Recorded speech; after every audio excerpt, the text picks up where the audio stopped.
Muchas gracias, Graciela. Le agradezco a DIP la invitación y es un gusto enorme estar aquí con los panelistas. Voy a comenzar por el arquitecto Marcelo Danza. Voy a leer un resumen breve de lo que ustedes ya vieron publicado en los avances de la presentación de la charla, pero es bueno tener en referencia esta presentación. El arquitecto Marcelo Danza es doctor arquitecto por la Facultad de Arquitectura, Diseño y Urbanismo de la Universidad de la República, profesor titular de proyectos arquitectónicos y urbanos del Taller Danza desde el año 2005, y decano de la Facultad de Arquitectura de la UDELAR desde el 2017. Desarrolla actividades académicas, publicando sus obras y escritos en revistas especializadas de arquitectura en América y Europa. Ha obtenido diversas premiaciones por sus proyectos y obras construidas, y se desempeña como jurado arquitecto asesor en concursos de arquitectura y urbanismo. Ha sido electo curador por Uruguay de las Bienales de Arquitectura de Venecia de 2008 y 2016, y por el Museo de Arquitectura de Buenos Aires en el 2012. Desde el 1998 es titular de la firma Sprechmann Danza Arquitectos, con la que desarrolla una intensa labor en proyecto y dirección de obra en edificios hospitalarios, laboratorios y terciarios. A partir del año 2019 conforma la firma Danza Cotignola Estarico, con la que desarrolla proyectos de variada escala y complejidad programática. El mismo año se asocia con Gómez Platero Arquitectos para el desarrollo de proyectos y dirección de obra de arquitectura hospitalaria en el contexto internacional. Muchas gracias, Marcelo, por estar acá. Muchas gracias a ustedes por la invitación. Luis Barrero, arquitecto por la Escuela Politécnica de Madrid, actualmente desarrollando su tesis doctoral sobre la experiencia espacial en el videojuego, donde analiza la importancia de las dimensiones, la accesibilidad, el color, el material, las texturas, la iluminación y la interactividad en la percepción del espacio por parte del jugador. En 2007 funda su estudio, LUBA Arquitectura, dedicado al diseño, el interiorismo y la arquitectura, donde desarrollan concursos y pequeños proyectos. Ha sido profesor invitado en diferentes universidades, maestrías y talleres. Desde el 2011 es profesor de la asignatura Proyectos de Interiorismo y coordinador de varios títulos propios presenciales y online de la Universidad de Salamanca. Desde el 2012 es máster universitario en intervención a personas con enfermedad de Alzheimer de la Universidad de Salamanca, donde analiza la influencia del espacio en el comportamiento y estado de ánimo de pacientes y profesionales de la salud. Ha desarrollado varios concursos de ideas, obteniendo diferentes premios. Su obra se encuentra publicada en revistas como Fisuras, Pasajes de Arquitectura y Arquitectos. Luis, muchísimas gracias por estar acá y disculpas la hora. La próxima la adelantamos, ¿vale? Perfecto. Un placer y un honor estar aquí con vosotros, despierto, sobre todo, muy despierto. Y muchas gracias a DIP por la invitación, especialmente a Graciela, y gracias a ti, Flavio, y a todos los participantes. Arquitecto Pablo Bonte, certificado de suficiencia, investigador en el doctorado de la Universidad Politécnica de Madrid, Escuela Técnica Superior de Arquitectura, sobre teoría y práctica del proyecto de arquitectura. Profesor adjunto grado TES en la Cátedra de Proyectos de 1993 a 2009, funcionario del Ministerio de Transporte y Obras Públicas en la Dirección Nacional de Arquitectura, en el Departamento de Estudios y Proyectos de 1980 a 2004, ejercicio liberal de la profesión hasta el presente. Desde el 2000 al 2004, integrante del grupo técnico del Real Patronato de Atención a Personas con Minusvalías de España, con 12 cursos dictados en Europa y España sobre accesibilidad al medio físico y turismo para todos.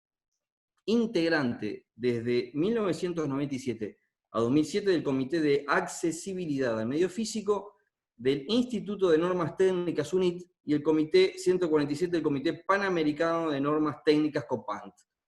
Pablo, muchas gracias por acompañarnos. Bueno, al contrario, muchas gracias a ustedes, gracias a DIP, a Graciela por invitarme y a ti, Flavio, por hacer la coordinación. Muchas gracias. Marcelo Rux, arquitecto y magíster en ordenamiento territorial y desarrollo urbano por la Facultad de Arquitectura, Diseño y Urbanismo de la Universidad de la República, docente adjunto del Taller Velázquez de la propia facultad, docente de la Cátedra de Historia de la Arquitectura del siglo XX y siglo XXI de la FADU del AR. Es arquitecto de la Dirección General de Arquitectura de la Universidad de la República, encargado del Instituto de Higiene, de la Facultad de Medicina y de la Facultad de Odontología. Ha trabajado en proyectos de espacios públicos, entre los que se destacan el Parque de la Amistad y Plaza de la Diversidad, promovido por la Intendencia Municipal de Montevideo. Ha participado de varios concursos, recibiendo premios y distinciones, destacándose el primer premio en el concurso para la Plaza Democracia de Montevideo, el segundo premio para la Plaza Independencia de Montevideo. Marcelo, muchas gracias por estar, por acompañarnos. No, muchas gracias a ustedes por la invitación y por invitarme a compartir esta mesa con estos tres colegas de por sí interesantes. Hemos acordado, les cuento a todos los participantes, un orden de pequeñas charlas de inicio que nos darán un perfil, una particular visión de cada tema, particular visión que viene dada por la actividad académica y profesional de cada uno de los panelistas. Establecimos un orden en el cual será el siguiente: el arquitecto Marcelo Danza, luego el arquitecto Luis Barrero, luego Pablo Gonti, y luego el arquitecto Marcelo Rux, para terminar con ejemplos de arquitectura que nos van a lanzar directamente a la discusión y a la efervescencia del tema. Marcelo Danza, cuando te parezca, arrancamos. Bueno.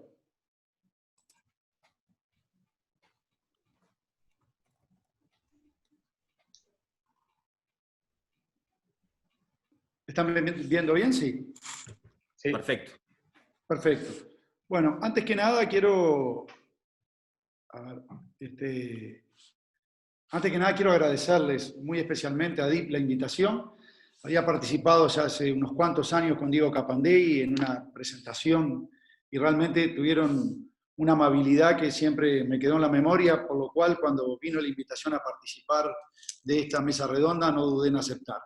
Más aún con los colegas que nos acompañan hoy, algunos conocidos del medio, y tenemos la posibilidad también de compartir y conocer a Luis, lo cual ya de por sí resulta enormemente estimulante. Una pequeña aclaración simplemente por estas cosas que a veces son muy puntillosos. Estoy terminando el doctorado, pero todavía no soy doctor en arquitectura. Estoy terminando la tesis.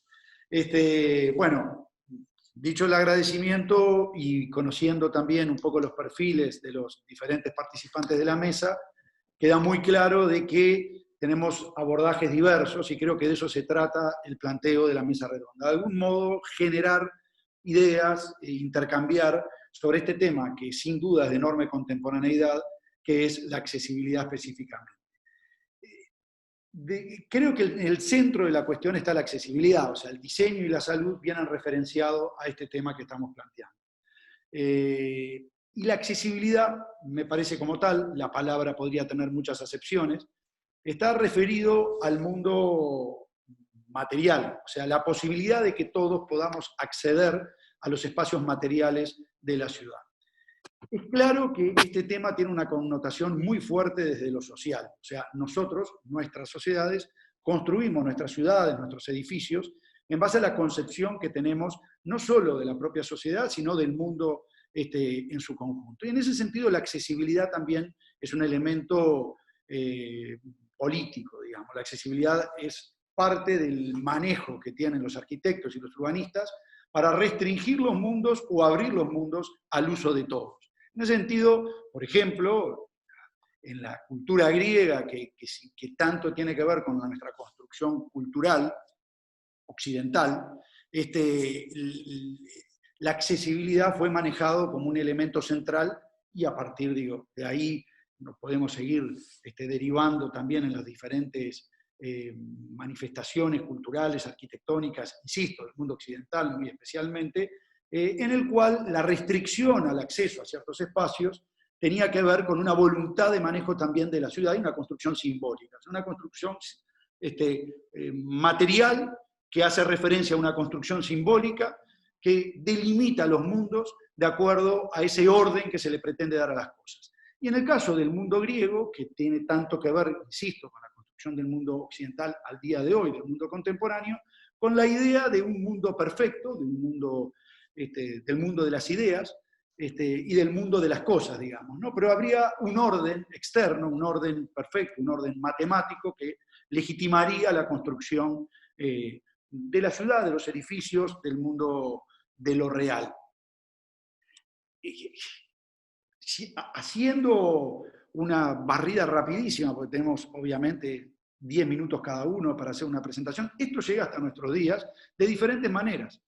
En el caso del mundo moderno, la construcción de un mundo de matemáticas perfectas, de una fachada delimitada por una proporción áurea, por una construcción que más allá de la distancia figurativa tiene una enorme similitud con esta construcción racional de la materialidad, también se ve reflejado con una construcción ideal o con la búsqueda, con la voluntad, con la aspiración de una construcción ideal del propio ser humano, en donde hay un ser humano, en este caso el modulor de Le Corbusier, pero digo, es una construcción que escapa a un arquitecto, es una construcción de una época en el cual la idea de perfección es llevada del cuerpo y del mundo de las cosas también a los edificios, que como tal son vistos como unas construcciones perfectas, que no deben ser, en la medida de lo posible, alteradas o tocadas por algo que no sea la propia proporción y la buena construcción, la tectónica del propio edificio. Un edificio en el sentido autorreferenciado que también se ve en la ciudad, en donde los elementos que componen la construcción de la ciudad vienen de la mano de una concepción también, de nuevo, de una sociedad que puede ser definida a partir de parámetros matemáticos, de construcciones del mundo de las ideas, que tienen una referencia directa en el mundo de las cosas. Y ese mundo de las ideas, con las ideas que son una, con las ideas que unifican, con las ideas que nos hacen a los hombres y a las mujeres iguales. Y creo que es bueno el impacto de cambiar radicalmente entonces de tiempo y de imagen. Deben haber recibido todos en estos días por WhatsApp, yo lo recibí por varios grupos de WhatsApp, esta imagen, que hace alusión a los supersónicos en 1962, y habla de que todo esto se hizo realidad. Las clases online, las videollamadas, la mascarilla, el trabajo en casa, la videoconsulta, que todo esto se hizo realidad. El mundo de los supersónicos parece entonces, y pandemia mediante haberse ya legitimado, parece entonces el mundo de la contemporaneidad. Esta imagen, que sigue siendo todavía bastante irreal, en realidad, si uno la extrapola a los drones que empiezan a ser ensayados para el manejo familiar, para el manejo doméstico, probablemente no pase mucho tiempo antes que también podamos recorrer la ciudad de esa manera. Pero sin embargo hay un elemento clave, que en donde no se cumple esta idea de Hanna-Barbera cuando pensaban los supersónicos. Y es nada más y nada menos que en la ciudad, en la construcción, en los edificios. No es esta la ciudad que da lugar a esa tecnología. Es esta la ciudad que da lugar a esa tecnología. Esta Montevideo, podría ser Madrid o podría ser cualquier otra ciudad. Pero ese mundo de los supersónicos que se hacía referencia en esta lógica de WhatsApp, en realidad está referenciado en una tectónica, en una ciudad, en una materialidad construida a lo largo del tiempo, a partir de diferentes idealidades que han dejado afuera a muchas personas por diferentes características y con la cual tenemos que interactuar. Es el mundo de la computación, de las videollamadas, etcétera, pero sobre los edificios de lo real. Que la arquitectura, de alguna manera, la ciudad, de alguna manera, es una capa geológica más, ya no alterada o alterable con esta idea así tan moderna de poder barrer todo y hacer una ciudad nueva, de hombres perfectos, mujeres perfectas, podríamos hacerlo también con las imperfecciones que queramos, sino que es una capa tectónica, una capa geológica, que podremos alterar para hacerla accesible, para hacerla amigable, pero que tenemos como base de acción. Y en esa materialidad, la multitud, la diversidad de los iguales, que somos todos absolutamente diferentes, cobra en la sociedad contemporánea, así como en los griegos estaba del discriminar, digamos, cobra en la sociedad contemporánea una relevancia enorme en el reconocimiento de la diversidad y el espacio para que los diversos puedan darse lugar en un único ambiente urbano, en este ambiente preexistente que debemos transformar para darle accesibilidad. Y de ahí se desencadena, y en los últimos 20, 30, 40 años ha tenido un desarrollo enorme, por suerte, la conciencia de la singularidad y la necesidad de construir alteraciones en este mundo que existe con la tecnología que tenemos hoy a disposición para hacer de estos espacios y de estas arquitecturas lugares amigables. Y esos son buena parte de los problemas de la accesibilidad del cuerpo. Cómo el cuerpo circula, cómo el cuerpo llega, pero el cuerpo concebido como el cuerpo humano. Esta es una obra de arquitectura obviamente referencial, quizás la más importante del siglo XX, en donde está pensada la accesibilidad, sin duda, el giro, la rampa, pero no desde la lógica que lo pensamos en la contemporaneidad. La planta baja está pensada en base al giro del auto, hay un pedregullín ahí que hace imposible o muy dificultosa la circulación, por ejemplo, de una silla de ruedas. La rampa es pensada como paseo arquitectónico, la promenada arquitectural, en donde, digamos, la posibilidad del giro, ¿no? de la accesibilidad como la pensamos hoy, está presente lateralmente, pero no está presente centralmente, sino la idea de cómo se mueven los cuerpos, pero como versión cinematográfica del recorrido y del paseo.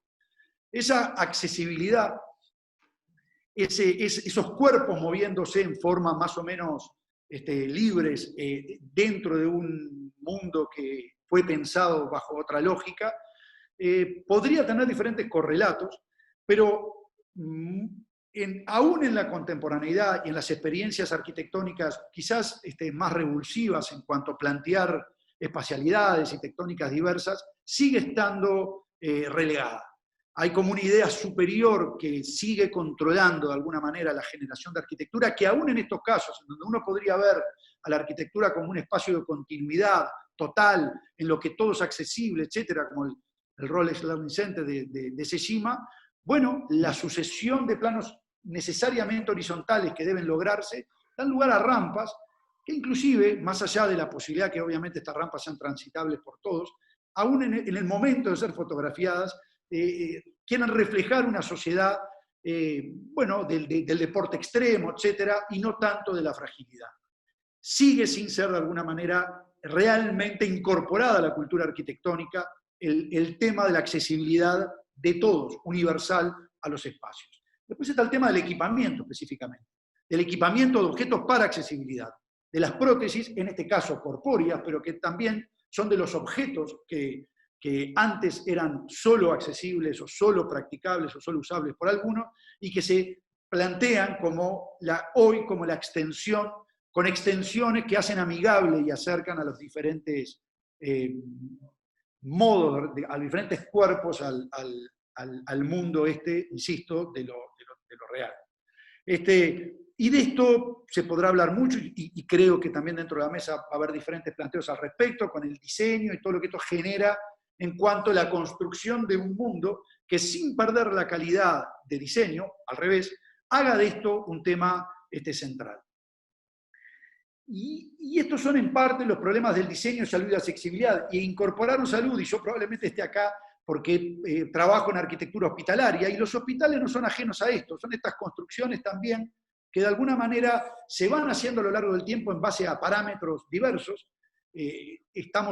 Construimos rampas en los hospitales para lograr dar la accesibilidad a hospitales que están hechos aún hospitales, pensemos en el Hospital Maciel, en hospitales históricos en los cuales las escalinatas eran los que antecedían a los edificios sanitarios. Por ejemplo, es la planta baja del Hospital Británico, del CASMU. Estas construcciones de lo real, vinculado al área de la salud, no escapan a esta lógica de construcción de ciudad que decía anteriormente. Y pues bien, quizás una de las respuestas que tengamos que dar y debamos empezar a ensayar los arquitectos, diseñadores, etcétera, es pensar en otras estéticas, en otras lógicas, en el acople, en la hibridación, en la generación de una belleza que no surge como unidad única pensada desde el arquitecto, sino que es producto de ensamblaje de diferentes realidades y que dan respuesta a diferentes situaciones dando una estética que debemos dejar que a nosotros mismos nos sorprenda. Y no tengo fotos de interiores, pero es un poco lo que sin querer fuimos practicando, por ejemplo, en el Hospital Británico. Acá faltan las últimas intervenciones, esta imagen tiene ya unos años, pero esta construcción viva de una lógica que tuvo su modo de hacerse a lo largo del tiempo y que va generando su transformación. Así estaba cuando llegamos, de un edificio de guerra, bueno, y le fuimos incorporando acoples tras acople, tras acople, que va permitiendo que el edificio tenga una tectónica y un cuerpo que nunca hubiéramos imaginado de esa manera y que fue siendo producto del propio proceso. También eso en la interioridad debe aplicarse como para lograr generar con naturalidad el acople de nuevas situaciones que hagan accesible el mundo de lo construido a todos. Como pregunta final que me hacía el otro día, probablemente sea muy pronto como para saber de esto y haya que esperar bastante, pero ¿hasta qué punto el tema del distanciamiento social? Y hay que ver sin duda de esto hay que seguir pensando y elaborando, pero en el caso de los hospitales específicamente, en salas de espera, circulaciones, etcétera, en un distanciamiento que nos exige una amplitud de espacios que no teníamos. Pensábamos los espacios en el mínimo para que giren las camillas, para que giren las sillas de ruedas, etc. El distanciamiento nos exige un esponjamiento de la arquitectura que no teníamos. Puede llegar a generar situaciones lateralmente favorables para una lógica de accesibilidad a los edificios vinculados a la salud, por lo menos específicamente interesante, o por lo menos a atender. Que creo que de eso se trata en definitiva, y con esto cierro, el tema de la accesibilidad, como todos los temas incómodos a la arquitectura, son aquellos que debemos buscar interpelantes de nuestro propio quehacer y de nuestras propias búsquedas de equilibrios y estéticas para lograr desencadenar procesos, creo yo, más creativos e interesantes. Gracias. Muchas gracias, Marcelo. Perfecto. Dejaste preguntas ahí, ¿no? Como para retomar ya. Va dejando cosas, ¿no? Bueno, pasamos a Luis, que tiene su presentación, y luego seguiremos con Pablo y va a cerrar Marcelo. Luis, si podemos compartir pantalla. Muy bien, pues vamos a ello.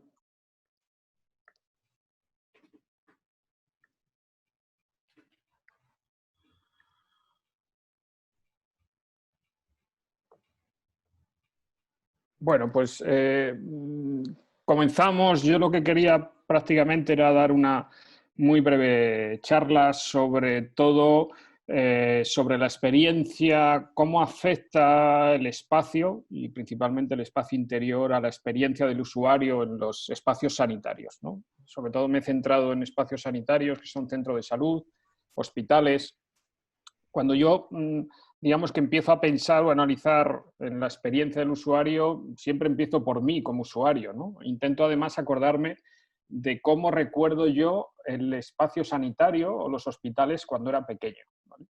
Y mi recuerdo es francamente horrible. Es decir, primero, yo me recuerdo como un perro que va al veterinario, es decir, tenía la misma sensación, es decir, no quería ir de ninguna de las formas.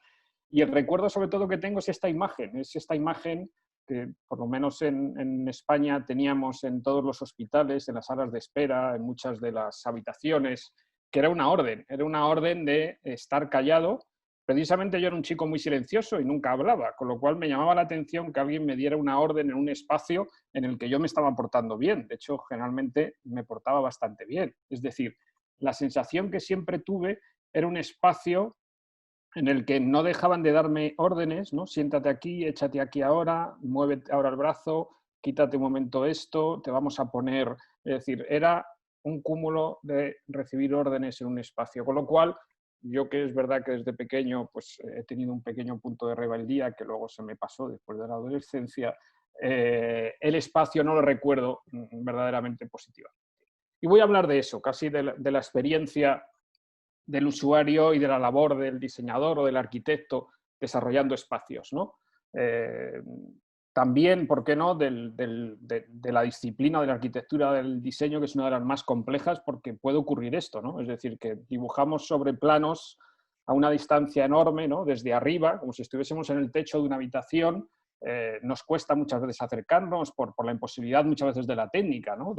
Tenemos que analizar instalaciones, cargas, está la gravedad, bueno, y precisamente el hospital, que seguramente es uno de los espacios más complejos de desarrollar.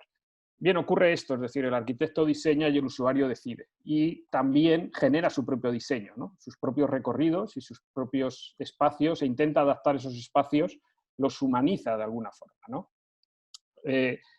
Y es un poco de lo que yo quiero hablar. Voy a hablar generalmente de varios conceptos, unos 12 conceptos, insisto, muy brevemente, que casi sirvan de desencadenante para un posible debate posterior. Habrá imágenes de espacios, imágenes que no tienen nada que ver muchas veces con la arquitectura, pero sobre todo sí me gustaría que os fijarais un poco en los conceptos de abajo a la izquierda, en el nombre, en el que son conceptos en los que, bueno, yo llevo trabajando y creo que son importantes a la hora de desarrollar los espacios sanitarios. Uno es el de la intimidad, ¿no?, y la evolución histórica que ha tenido el concepto de intimidad.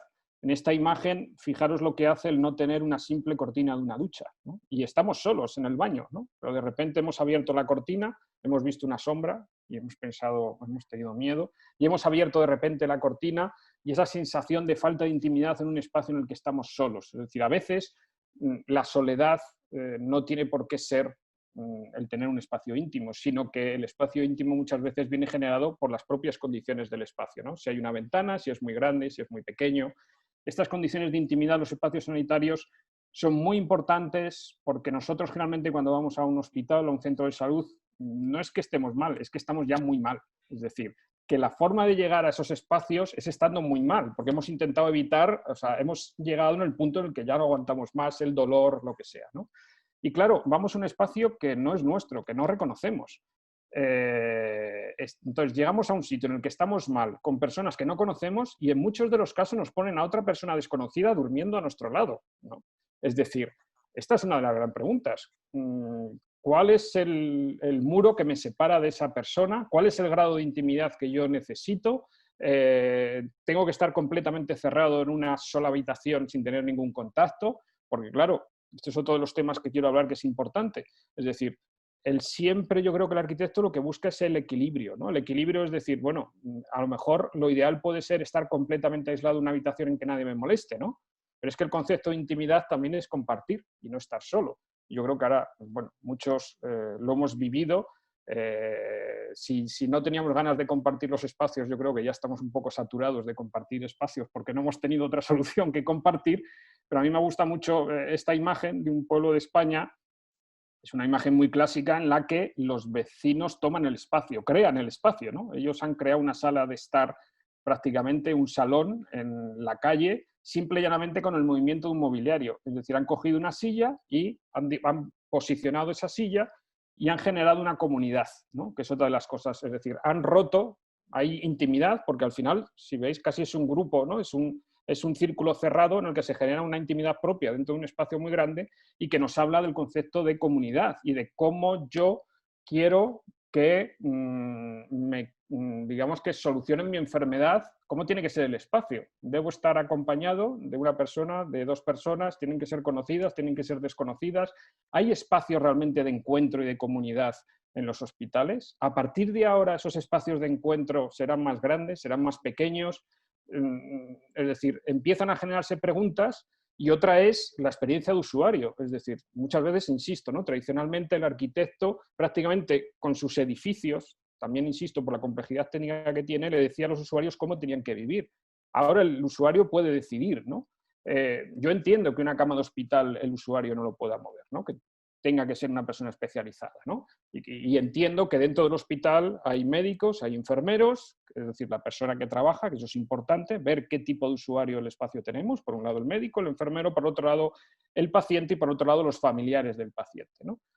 Insisto, entiendo que la cama no se mueva, pero siempre me llama la atención cuando llego a las cafeterías y las cafeterías casi llevan el mismo orden taylorista de mesas y sillas en las que casi no puedes mover, ¿no? No puedes ir a interactuar con ellas, ¿no? Empiezas a envidiar a estas señoras que sí pueden tener la capacidad de mover sus sillas y sus mesas, adaptándose y generando, todo está vinculado a la flexibilidad que tenga el mobiliario, ¿no? Lógicamente, esa silla de plástico, pues es de plástico por algo, ¿no? Las sillas de la playa son muy flexibles y son muy ligeras por algo, porque te permiten llevarlo, ¿no? Y tú al final, cuando llegas a la playa y tú pones una sombrilla, que es generación de una sombra, y pones una silla, lo único que estás haciendo es arquitectura, estás generando un lugar, estás generando un espacio, ¿no?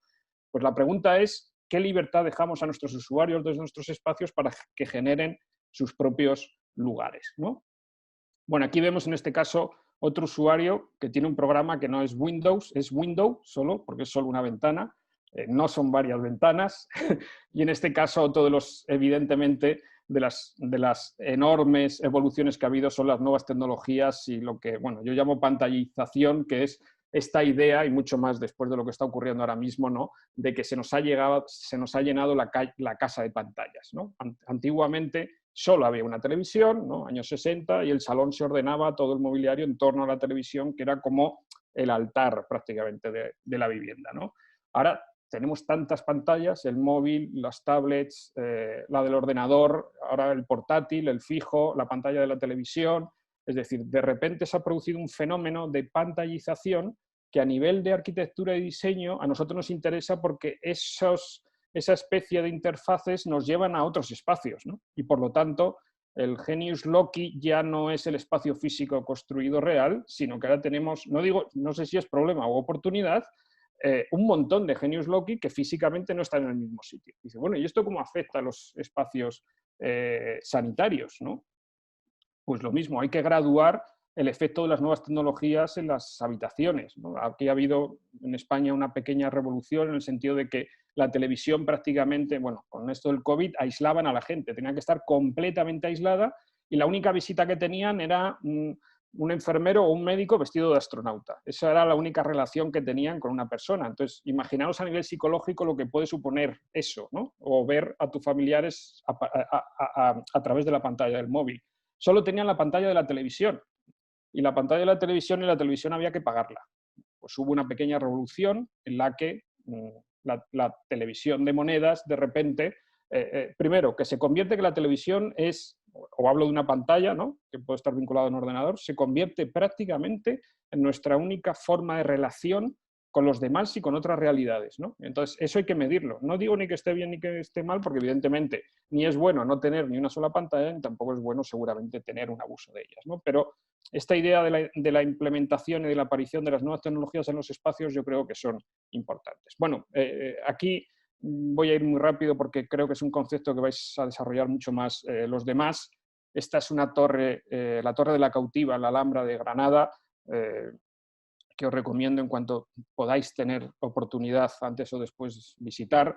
Es un espacio que a mí me gusta mucho porque es un espacio que comienza como una torre defensiva y que poco a poco pasa a ser, primero torre defensiva, después Torre de la Cautiva, es porque pasa a ser cárcel y por lo tanto cambia su configuración, y finalmente pasa a ser residencia. Es decir, no os imagináis el apartamento que hay en esa torre ahora mismo. Es fascinante. Evidentemente es histórico, no se puede habitar, pero es espectacular. Bien, ¿esto qué genera? Pues empieza a generar un montón de accesos diferentes, ¿no? El acceso casi tradicional que teníamos, al final una torre defensiva tiene que ser, en fin, un elemento cuanto menos accesos tenga mejor, ¿no? Más protegida está. Pero le van poniendo accesos según va variando su uso, hasta que llega un momento en el que casi cada persona, tenemos el vigilante de ronda, tiene su acceso, el acceso desde abajo que es a caballo, el acceso que ahora no vemos arriba a la derecha, que es realmente el residencial, porque fue el apartamento de una princesa, digo apartamento de aquella época, ¿no?, de una princesa, y por lo tanto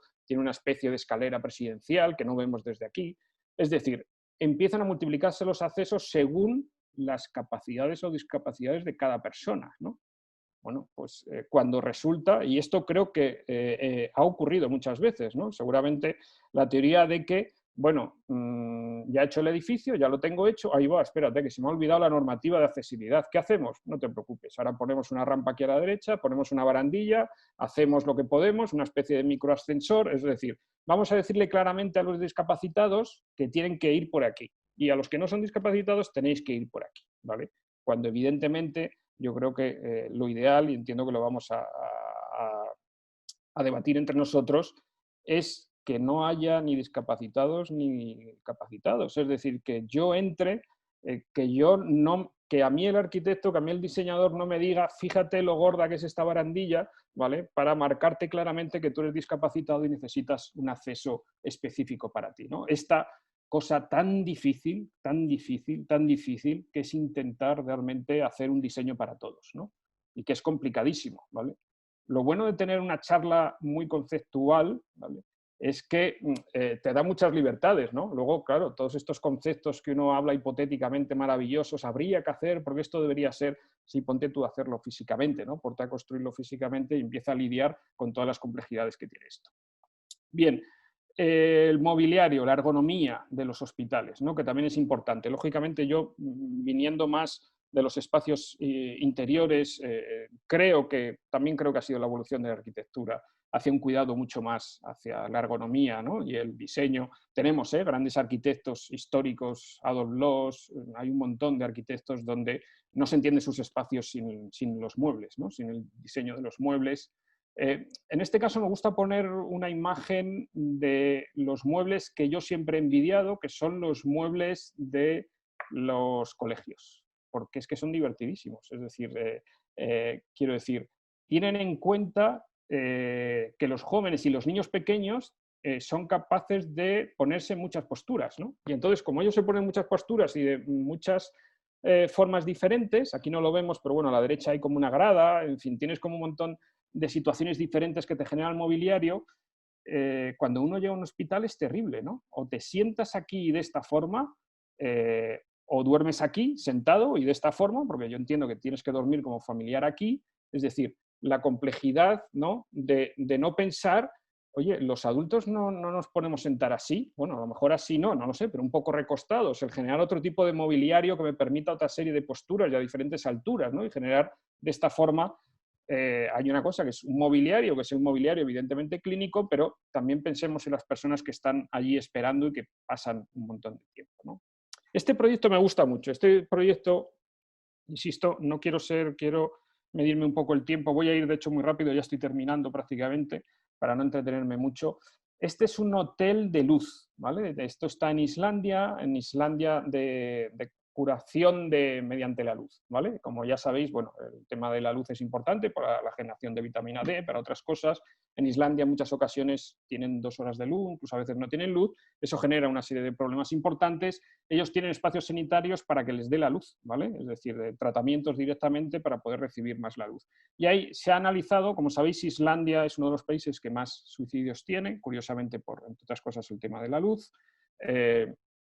También los japoneses, por eso tampoco el ser un país rico garantiza algo, garantiza muchas cosas. Bueno, en este caso me centro en la imagen que veis en el fondo, esa imagen de amarillo importante. Esos reflejos que estáis viendo para que lo entendáis, es un panel gráfico gigantesco, ¿vale? Es decir, está impreso, eso es un papel impreso, lo que estáis viendo, en el que se han generado virtualmente esos efectos lumínicos de reflejo sobre el material, cuando realmente no es así. Es decir, se ha generado una ilusión, porque se ha determinado que muchas veces la falta de iluminación genera depresión. Y al final uno no es realmente lo que está viendo, sino lo que aparentemente está viendo, ¿no? Y de ahí viene otra reflexión, que es la sinceridad del material, ¿no? El material debe expresar, digamos, su textura real. Bueno, pues evidentemente los espacios sanitarios, que tienen que ser antisépticos, que se tienen que poder limpiar. A veces esa textura de la madera, pues a veces tiene que desaparecer, ¿no? Y todos empiezan a ser texturas continuas y empieza a jugarse más con la imagen, ¿no?, con la sensación, que con la propia textura que tiene el material.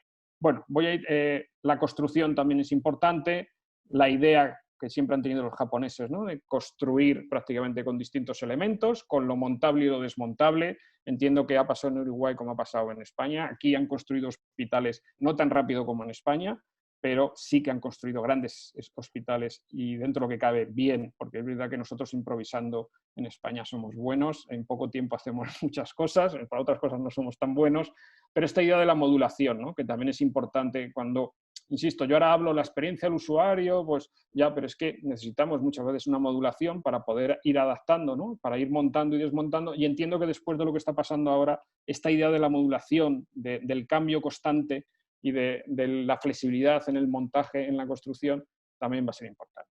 Bueno, el color, yo creo que ya lo sabemos, ¿no? La importancia y la psicología del color, la importancia que tiene. Voy a ir ya finalizando, ¿no? La iluminación, ¿no? Hay proyectos maravillosos que no son de arquitectura, como esta chica que se hizo una foto con la misma camiseta del mismo pantalón en varios grandes almacenes, H&M, Zara, y fue visitando vestuario por vestuario para que podáis ver que la camiseta es la misma, el pantalón es el mismo, lo que cambia es la iluminación, ¿no? Esa iluminación de los vestidores o de los cambiadores en los grandes almacenes, esa iluminación de los ascensores y esa iluminación de los baños de los hospitales, que son tremendos, ¿no? Te vas a mirar al espejo y si tú ya estás mal, o sea, si tú ya verte en el espejo mal y mal iluminado, estoy más enfermo de lo que creo realmente, ¿no? Porque al final tu forma de ver lo enfermo que estás es por tu cara, ¿no? Directamente. O sea, si ya estoy blanco, ya cuando llego y veo que la iluminación es todavía más blanca, pues claro, estoy más pálido todavía, ¿no? Estoy peor a nivel general. Bueno, voy a ir terminando la sensorialidad, los sentidos, ¿no? De nuevo, la Alhambra aparece aquí con ese patio de los arrayanes, esa vegetación, cuyo uno de los objetivos era que vinieran los pájaros a picar el fruto o la flor de los arrayanes, porque lo que interesaba ahí era el sonido que hacían los pájaros y la reverberación acústica que producía ese sonido de esos pájaros en ese patio, ¿vale? Para que los pudiera ver, lo pudiera escuchar el sultán a una hora determinada. Bueno, lo habéis comentado, ¿no? Que yo sobre todo esas asesorías en centros del Alzheimer, lo que he hecho, ¿no? Hay muchas cosas que me llaman la atención, pero una de ellas, y seguramente es una gran crítica generalmente, es que las residencias para personas con Alzheimer generalmente las eligen los hijos, no los enfermos de Alzheimer. Y claro, el hijo lo que quiere es una residencia hipermoderna, increíblemente tecnológica, mucho vidrio, mucho acero, y es normal, pero hay que pensar sobre todo que para los enfermos de Alzheimer lo que quieren, puesto que se ven obligados a dejar su casa, es tener las mismas sensaciones y percepciones que tenían en su propia casa. Y cuando nosotros muchas veces hemos hecho test y hemos preguntado a los enfermos del Alzheimer y les hemos dicho, bueno, ¿y qué echas de menos en tu casa? ¿No? Claro, muchos vienen de entornos rurales que después pasaron a la ciudad. Dicen, pues mira, de las cosas que más echo de menos es el ruido de los pájaros por la mañana. Claro, los arquitectos nos obsesionamos con la acústica, ¿no? Que insonorizado completamente, hay que insonorizar. Y resulta que el usuario te está diciendo que lo que echa de menos es el ruido de los pájaros, ¿no? Entonces, en los centros del Alzheimer lo que hacemos es generar patios con vegetación. Dentro de esa vegetación se plantan árboles para que vengan, o frutos, para que vengan los pájaros a generar el ruido, a intentar generar acústicamente el mismo ruido que escuchan, ¿no? Sobre todo la gente mayor intentaba recordar para estimular el recuerdo, que es lo que se trata en la enfermedad del Alzheimer. Y voy a terminar este proyecto, porque me estoy pasando de tiempo, con esta imagen para hablar de la humanización del espacio, ¿no? Es curioso que escoja a Adolf Hitler en su cuarto para hablar de la humanización del espacio, ¿no? Pero creo que es importante porque aquí hablo de la identidad objetual, ¿no? Y de la importancia de los objetos, y cómo muchas veces el objeto es el que nos genera la identidad. Otro de los grandes retos en los espacios sanitarios es generar una identidad, es decir, claro, yo llego a un espacio que no es mío, que es totalmente aséptico, ¿cómo hago? Y encima muchas veces voy a pasar mucho tiempo, ¿cómo hace el diseñador para generar una especie de interactividad para identificar el espacio, ¿no? Y que ese espacio se identifique no con los objetos que nosotros decidimos, porque claro, nosotros colgamos un cuadro, colgamos una imagen, colgamos una gráfica y creemos que le va a gustar a todo el mundo, ¿no? Sino que tenemos que intentar, y es un gran reto, dar la posibilidad al paciente de colocar sus objetos en el mobiliario que nosotros hayamos destinado, ¿no? Claro, Hitler se veía así, o sea, Hitler se veía a través de los objetos de esta forma, es decir, él se veía con esa cerámica delicada que vemos arriba, con una serie de pequeñas plantas a la derecha también delicadas que tenía que regar todos los días, él se veía así, ya no te digo el cojín que vemos con forma de corazón abajo a la derecha, es decir, sus objetos le representan y la forma de representarle es como una persona muy delicada, el cuadro que hay arriba también cabe recordar que Hitler era pintor, es decir, él se ve como una persona de muchísima sensibilidad que está salvando al mundo, a la humanidad, desde su punto de vista. Es decir, que muchas veces los objetos deben ser elegidos por el propio usuario y lo que tiene que hacer el arquitecto seguramente es dar esa posibilidad, ¿no? de colocar esos objetos. Y con esto ya termino con esta pequeña imagen que me gusta mucho de esos padres que compran esa especie de artefacto para que el niño se entretenga y no llore, ¿vale?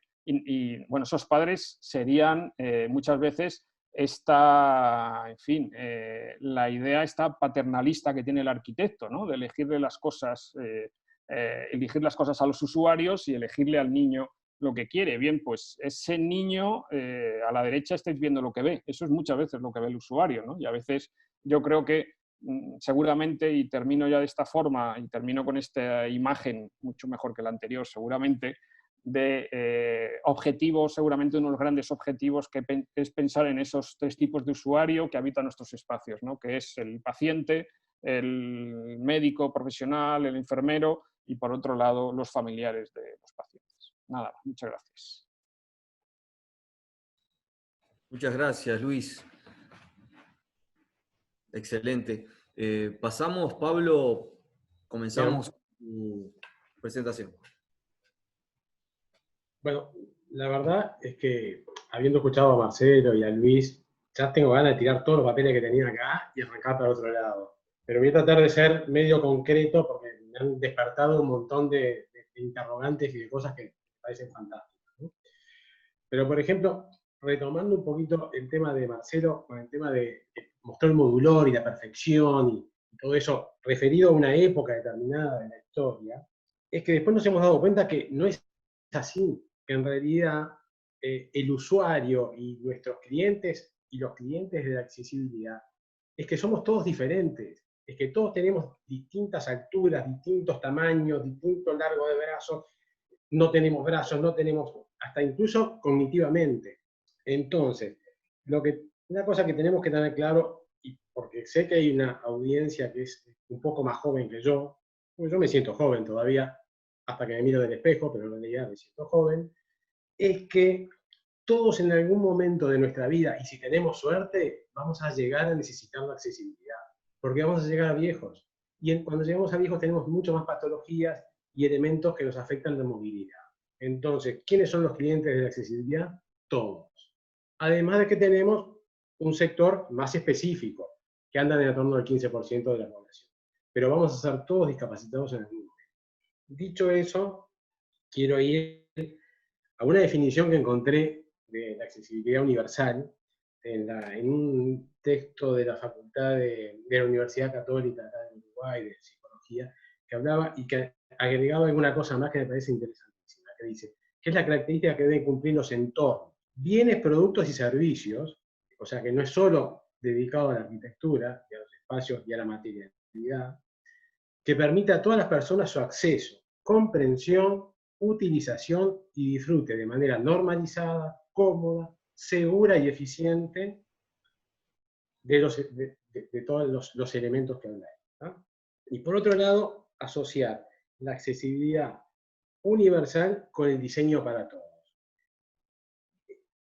Esa asociación es un sinónimo de igualdad de oportunidades para todas las personas. Y así lo dice la Convención de los Derechos de las Personas con Discapacidad. Es decir, asociar diseño para todos con accesibilidad universal. Eso es fundamental. Por otro lado, y ahora voy a pasar un cuadrito que encontré, a ver si me sale de la pantalla. Es un cuadrito, ¿lo ven todos? ¿El cuadrito está en rojo? Sí, perfecto. Bueno, estos son como 6 puntos clásicos de la enseñanza de la accesibilidad como una cualidad integrada. Todos los que están en el panel lo deben haber visto alguna vez, pero en realidad la accesibilidad tiene que ver con las necesidades del resto de los usuarios. Es decir, la mejor accesibilidad es aquella que no se percibe, que no es algo hecho con forceps, sino que está al alcance de todos, ¿está? Y las soluciones específicas solamente deberían venir cuando no se pueda aplicar una solución universal. Tiene que estar vinculada a la seguridad, es decir, cualquier elemento accesible que no sea seguro no es accesible. Una rampa sin una baranda, un bordillo que no tiene la altura necesaria puede producir un accidente, entonces por lo tanto no es accesible. Con la economía, porque prevenir siempre es mucho más caro que después venir y reformar. Eso lo sabemos todos. Con el diseño, porque la accesibilidad no debe ser un añadido, sino que está pensado desde el momento en que concebimos el proyecto. Esto es algo muy importante en las facultades de arquitectura y en la docencia directa. Es decir, el estudiante y el docente tiene que propender a que el estudiante de entrada integre la accesibilidad en su diseño como una componente más, como son los anchos de la puerta, como son, yo que sé, un diseño contemporáneo minimalista. Bueno, la accesibilidad también tiene que formar parte de ese diseño.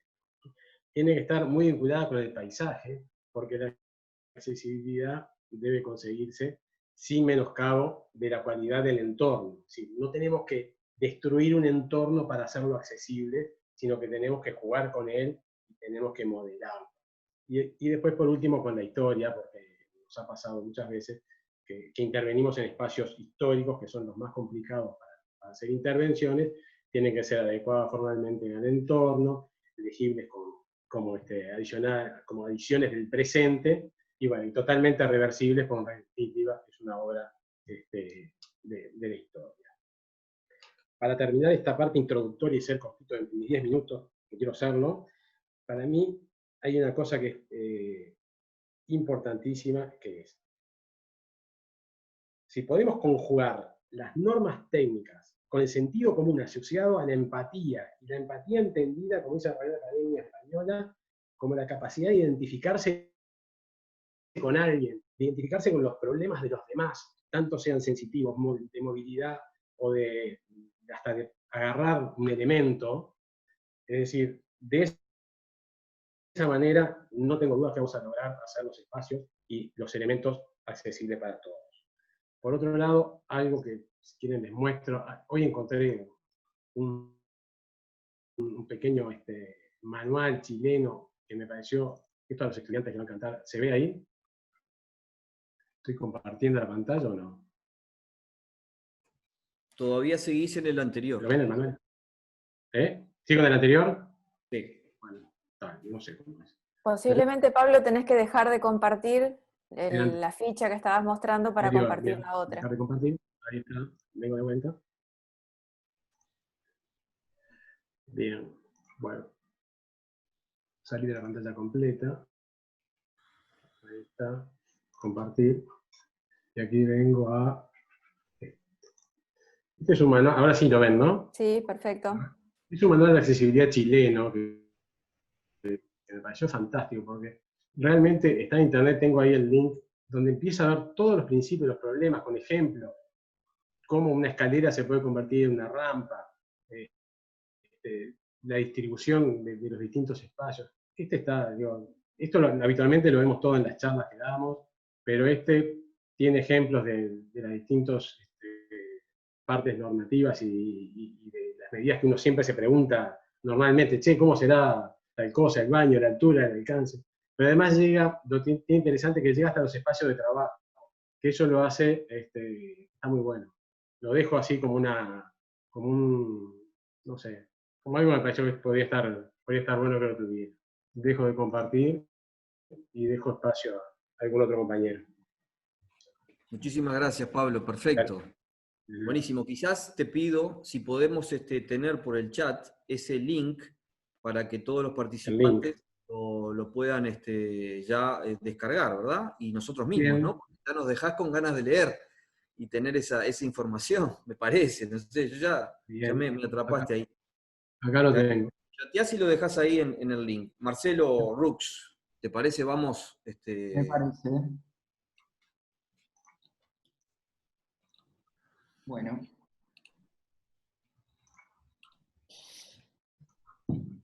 Bueno, muy bien. Comparto la opinión de ¿cómo es? Mi colega anterior, que planteaba que uno que quisiera de alguna manera ajustar lo que tiene a lo que ha venido diciendo, pero en cualquier caso me voy a remitir a lo que tenía pensado hacer. Yo titulé esto como Salud y Accesibilidad en el Espacio Público. Cuando se me convocó, de algún modo se me pidió como referirme sobre todo a un proyecto y a contarles un poco la experiencia proyectual en base al Parque de la Amistad, que es un proyecto que se desarrolló particularmente por parte de la Intendencia de Montevideo. Yo les voy a mostrar dos proyectos, el parque y otro proyecto más, que fueron desarrollados por la Intendencia de Montevideo y en particular por la División de Espacios Públicos del Departamento de Desarrollo Urbano, en el cual yo he participado en la parte proyectual. Me gustaba como comenzar con esto. Ken Loach es un cineasta británico, ¿no? Y él dice, solo lo público nos sacará adelante, ¿no? Refiriéndose un poco a lo que sucede hoy en día. Es una entrevista muy reciente. Y es interesante el planteo porque de alguna manera permite como posicionar al estudio de lo público como una especie de condición relativamente redentora que puede enfrentar, entiendo yo, dos modelos. El modelo más habitual en el último tiempo, que tiene que ver con concurrir sobre todo los espacios cerrados, los espacios digamos, que tienen como cierto manejo del confort, manejos de seguridad, en fin, y de alguna manera lo que nos está pasando en el último tiempo nos permite como reivindicar estas cosas, ¿no? Que tiene que ver con el aire libre, con estar afuera, con compartir con otros, ¿no? Que son dos grandes modelos acerca de cómo de alguna manera se compatibiliza esta cuestión de lo práctico y el ocio, ¿no? Y sobre todo en una ciudad como Montevideo, que tiene una dotación y una calidad bastante importante a nivel de espacio público.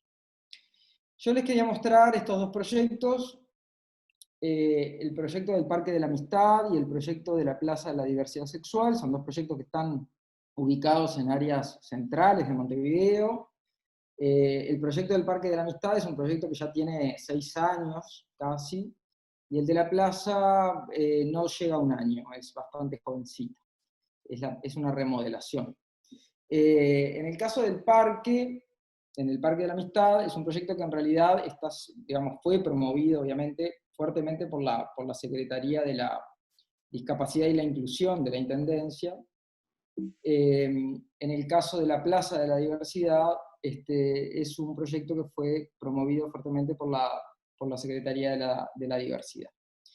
En ese sentido, vinculado al parque en particular, es interesante que un poco las políticas de accesibilidad, o las acciones que se toman adelante, están enmarcados en esto, que es el primer plan de accesibilidad de Montevideo, que es algo interesante porque de alguna manera sistematiza algunas de las políticas que se han venido desarrollando y algunas de las cuestiones vinculadas a una mirada más global de la ciudad y de las acciones concretas. Esto está online, o sea que lo pueden ver, lo pueden consultar. El Parque de la Amistad es un parque que está ubicado en Villa Dolores. Esto que ustedes ven acá es la Avenida Rivera, esto es Pereira de Rosell, una calle un poco más pequeña. Y cuando nos enfrentamos un poco al proyecto del parque, nos encontramos con algunas condiciones existentes que había que cuidar.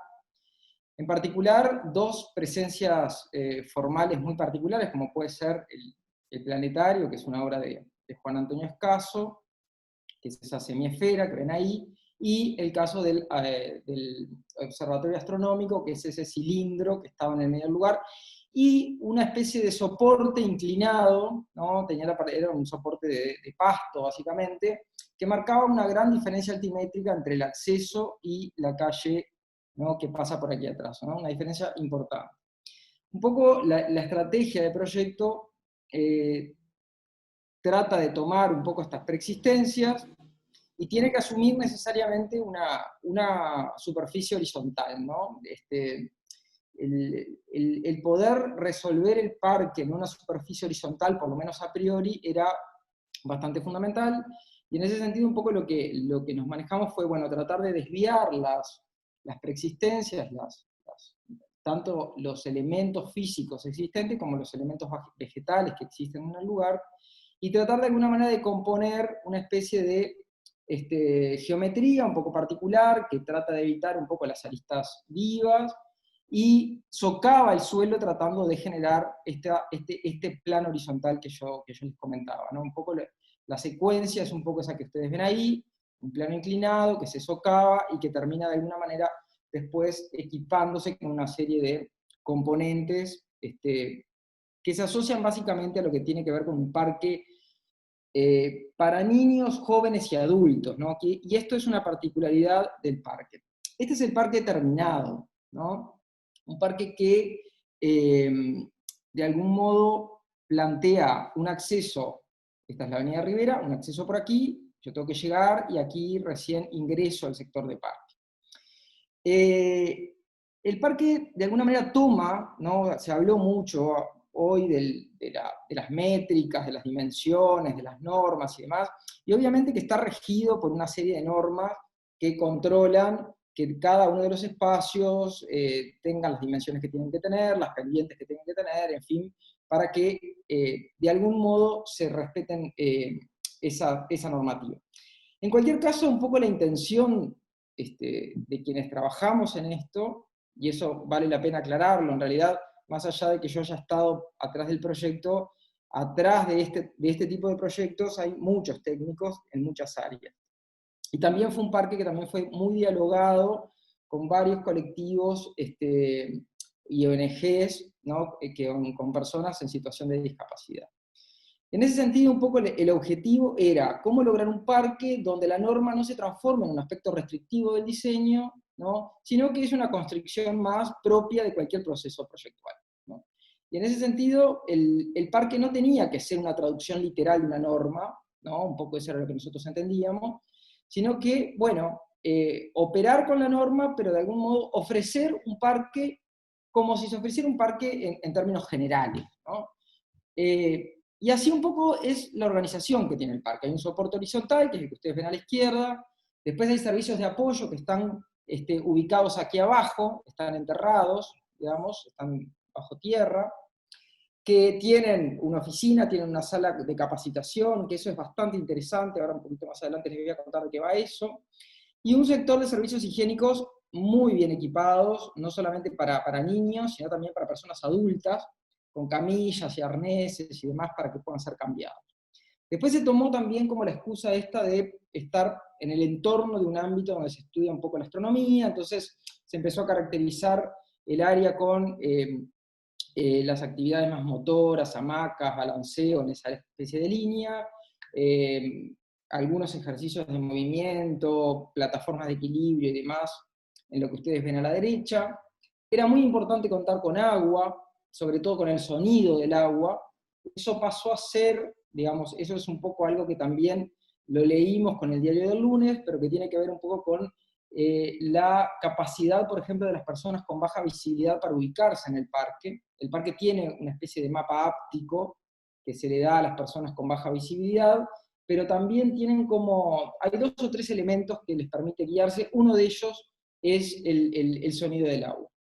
Y también incorporamos algunos, obviamente, dispositivos o componentes que tienen que ver con música o que pueden producir sonido. Era importante para nosotros también ascender al observatorio, ¿no? Y el tema del ascenso, o sea, de cambiar el nivel de las personas, o sea, que las personas pudieran ascender, o sea, el tema de subir y bajar parecía ser algo que tenía que suceder en el parque, o sea, no podíamos restringirnos solamente a un único plano. Generamos también un laberinto con algunos elementos táctiles, eso era bastante importante para nosotros. Un muro perimetral que permite también aislarse un poco de las condiciones más urbanas y ruidosas de la zona, y que también permite como ciertos comportamientos bastante inesperados, como por ejemplo dibujar sobre él o eventualmente escalar. Y en la parte exterior del parque o superior del parque tratar de generar algún jardín de aromas, ¿no? Esos eran un poco los objetivos del parque. Esto terminó siendo más o menos la planta del parque terminado.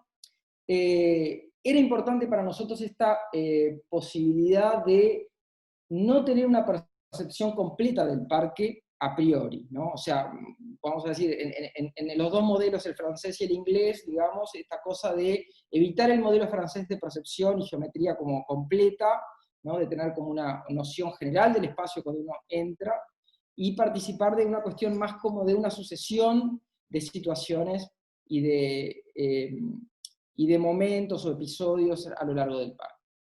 El parque tiene una gran componente vegetal, y algo como extremadamente importante, que acá hay como 2 parques, ¿no? O sea, hay un parque que tiene que ver con las cuestiones físicas que yo les estoy contando, pero hay un parque que de algún modo está sustentado con un proceso de gestión y vinculado fuertemente a cuestiones pedagógicas y educativas, que trae a muchísimas escuelas e instituciones que trabajan con niños y jóvenes en situación de discapacidad a través de una agenda, ¿no? En estos 5 años, por fuera de los visitantes ocasionales que tiene el parque, se han agendado cerca de 100.000 personas que han visitado el parque, a los cuales se les prepara una actividad concreta dependiendo del perfil de cada una de estas organizaciones, y que bueno, y que participan un poco del parque como ustedes lo ven acá, ¿no? Ya sea en las partes exteriores o en áreas de capacitación.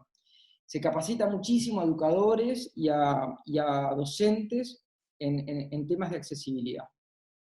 Los temas de los colores era toda una situación, porque en realidad también teníamos que contemplar de algún modo los niños con TEA, entonces también teníamos que tener como cierto cuidado en la elección cromática. Bueno, el parque un poco va así, ¿no? Desde momentos donde está extremadamente completo de personas, jugando un poco con estas cosas de verse y no verse, encontrarse y demás, y con una sucesión de plantas y de elección de vegetales que van desde romero, tomillo, menta, lavanda, no sé, pasto limón, y una serie de vegetales que aumentan el nivel olfativo. El parque también tiene una secuencia táctil que se puede ir siguiendo, que está relacionada con cuestiones astronómicas. Hay como una traducción de algunas cuestiones de Carl Sagan puestas en estos elementos que tienen tridimensionalidad, en fin, que fueron desarrolladas por la Escuela Figari de UTU, y que bueno, un poco se muestra de esta manera en la ciudad. El agua también es una cosa interesante, y también empiezan a pasar como estas suertes de contradicciones, ¿no? Por ejemplo, el agua es algo que es importante para personas que tienen baja visión, pero por ejemplo para los niños que tienen trastornos de autismo, por ejemplo, cuando van escuelas o instituciones de este tipo se tienen que apagar, ¿no? Porque causan determinados problemas. Entonces, lo que se hablaba recién acerca de cómo compatibilizar las cosas, es toda una cuestión. Esto es una imagen desde el interior. Esto también me hizo acordar un poco lo que mostró Marcelo, ¿no? El parque a lo largo de estos 5 años ha sido como una especie de soporte de montajes de muchas cosas, ¿no? O sea, ahí el arquitecto como tal pierde el control totalmente para bien, ¿no? De la situación, y empiezan como a suceder una serie de cosas bastante inesperadas adentro del parque. Con respecto a la Plaza de la Diversidad, voy a ir rápido. Está ubicada en la Ciudad Vieja, hasta la Ciudad Vieja Montevideo, digamos. Tiene una particularidad, y es que participa un poco de la trama urbana de un modo bastante particular, porque en realidad es como un área, es un corazón de manzana abierto, ¿no? Público, ¿no? Algo que va bastante a contrapelo de lo que puede ser la ciudad o su tejido más tradicional, ¿no? Esta es la plaza terminada, es una plaza que estaba bastante mal, yo no traje fotos de cómo estaba antes que esto. Una plaza que se creó en el año 2005 a raíz de unos colectivos LGTBI que de alguna manera pusieron sobre la mesa algunas cuestiones vinculadas a lo que había pasado en el Holocausto con el colectivo, digamos, con personas vinculadas al colectivo. Entonces, pusieron sobre la mesa el tema, instalaron este espacio, que estaba, a lo largo de los años, fue quedando en bastante malas condiciones, y un poco lo que tratamos de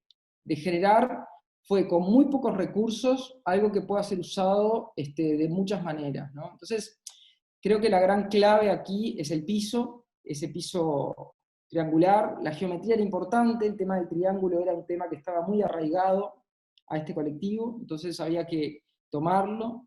Y lo que hicimos fue generar una especie de gran soporte horizontal, digamos, una superficie horizontal, con una materialidad en monolítico en general, salvo ese espacio de madera que se inclina y que permite toda una serie de actividades, ¿no? El suelo pasa a ser acá, y el tema de la textura del suelo pasa a ser algo como extremadamente importante para poder resolver el proyecto, dando un poco esta estas fotografías bastante particulares, y que permite, bueno, muchas actividades de muchos tipos, ¿no? O sea, desde congregarse para poder mirar un espectáculo, hasta poder hacer ensayos de bailes y demás.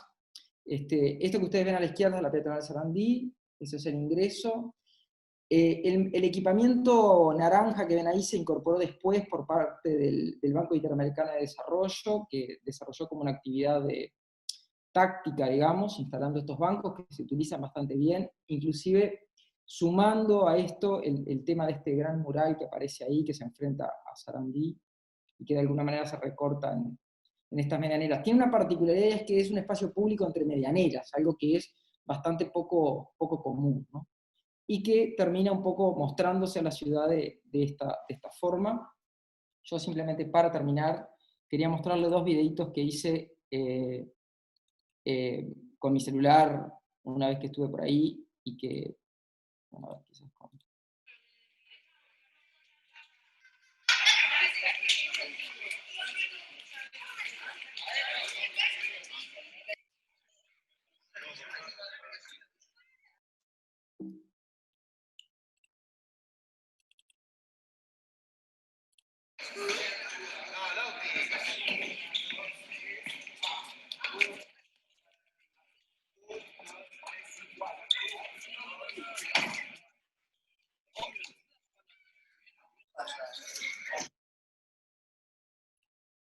Bueno, por ahí terminamos. Perfecto, Marcelo, muchísimas gracias. Excelente los videitos, esos muestran pila, ¿no? Cómo... Sí, en realidad, por ejemplo, yo nunca me imaginé que alguien podía jugar a la pelota ahí.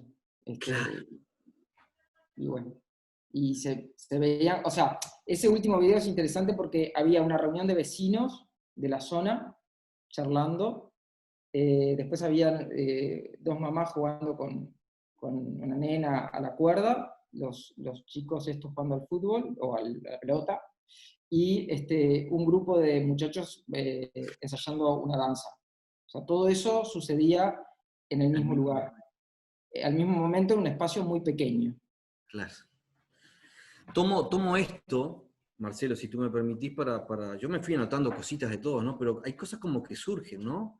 Desde el principio, hay como una preocupación por el diseño para todos, en todas las participaciones, de la democratización del espacio. Pero también hay una valorización de la diversidad. Y esto yo lo quiero encadenar para, si ustedes me permiten, como un disparador primario, nada más, tómenlo como ustedes lo entiendan, por dos temas que me parecen muy oportunos. Uno es el tema de la escala. ¿Cómo vemos planteamientos de ciudad? Espacios urbanos ganados. Arquitectura que se monta sobre estos espacios urbanos y objetualidades, espacios interiores que vamos ganando, que vamos proponiendo. Que esa democracia se hace evidente. Eso es una cosa que me llama poderosamente la atención. El borderline de las profesiones, el maclar todas estas actividades, ¿no? En las diferentes escalas. Cómo, con esto va planteado el tema de cómo se mueven ustedes, porque ya que los tengo acá les tengo que plantear, cómo se mueven ustedes en este pasaje de las diferentes escalas. Eso es lo primero. Y lo segundo, que realmente quiero plantear, viene de la mano de cómo estos espacios tienen una evidente materialización, una preocupación de la materialidad. ¿Por qué lo digo esto? Porque leyendo, escuchando a Luis con todos sus planteos, yo me acordaba de una frase de Palasma, ¿no? Como él decía, la tersura de la construcción estándar actual se ve fortalecida por el debilitado sentido de la materialidad. Una frase que a mí me impacta y que a veces queda evidente. Acá hay proyectos en donde la materialidad explota. Entonces, la escala, la materialidad, estos planteos. Abro la discusión para que ustedes nos cuenten por dónde andan proyectando, ¿no? Y cómo ven estos temas.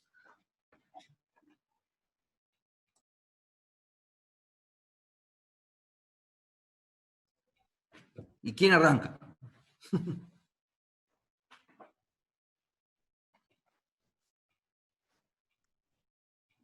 Bueno, si quieres, Flavio, puesto que has citado a Palasma un poco en relación a la experiencia del espacio y la materialidad, creo que es importante.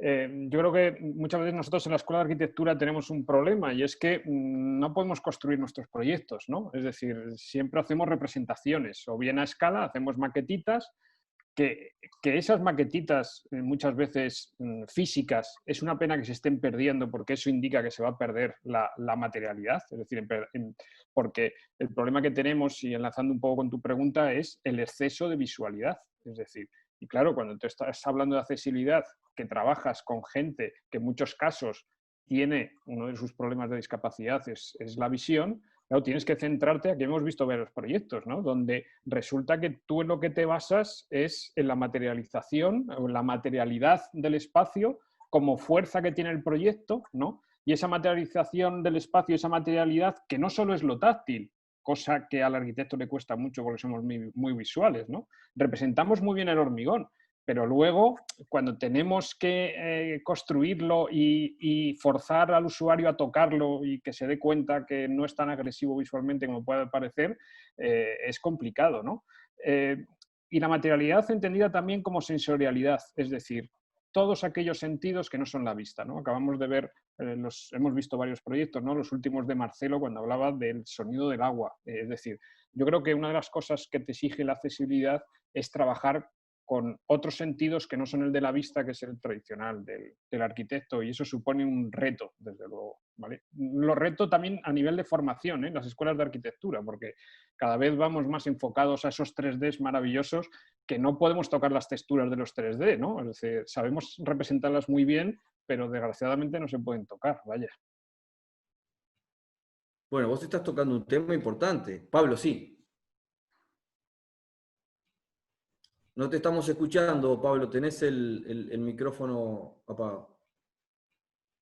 Un poco reforzando lo que decía Luis, es interesantísimo de los dos últimos ejemplos que dio Marcelo, de cómo tuvieron que integrar distintos actores de distintas disciplinas para poder captar toda la esencia de ese parque que querían hacer lo más abarcable posible para un universo de público muy importante.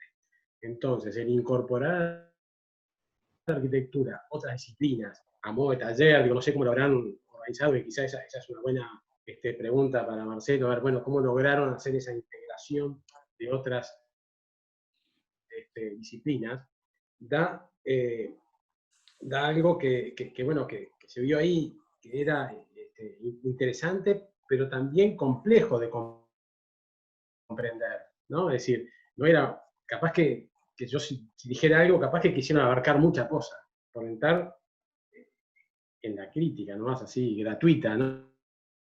No, absolutamente. Pero se lo veía que sí, que habían tenido en cuenta muchísimas cosas, ¿no? Entonces, le preguntaría a Marcelo cómo fue esa interacción, y bueno,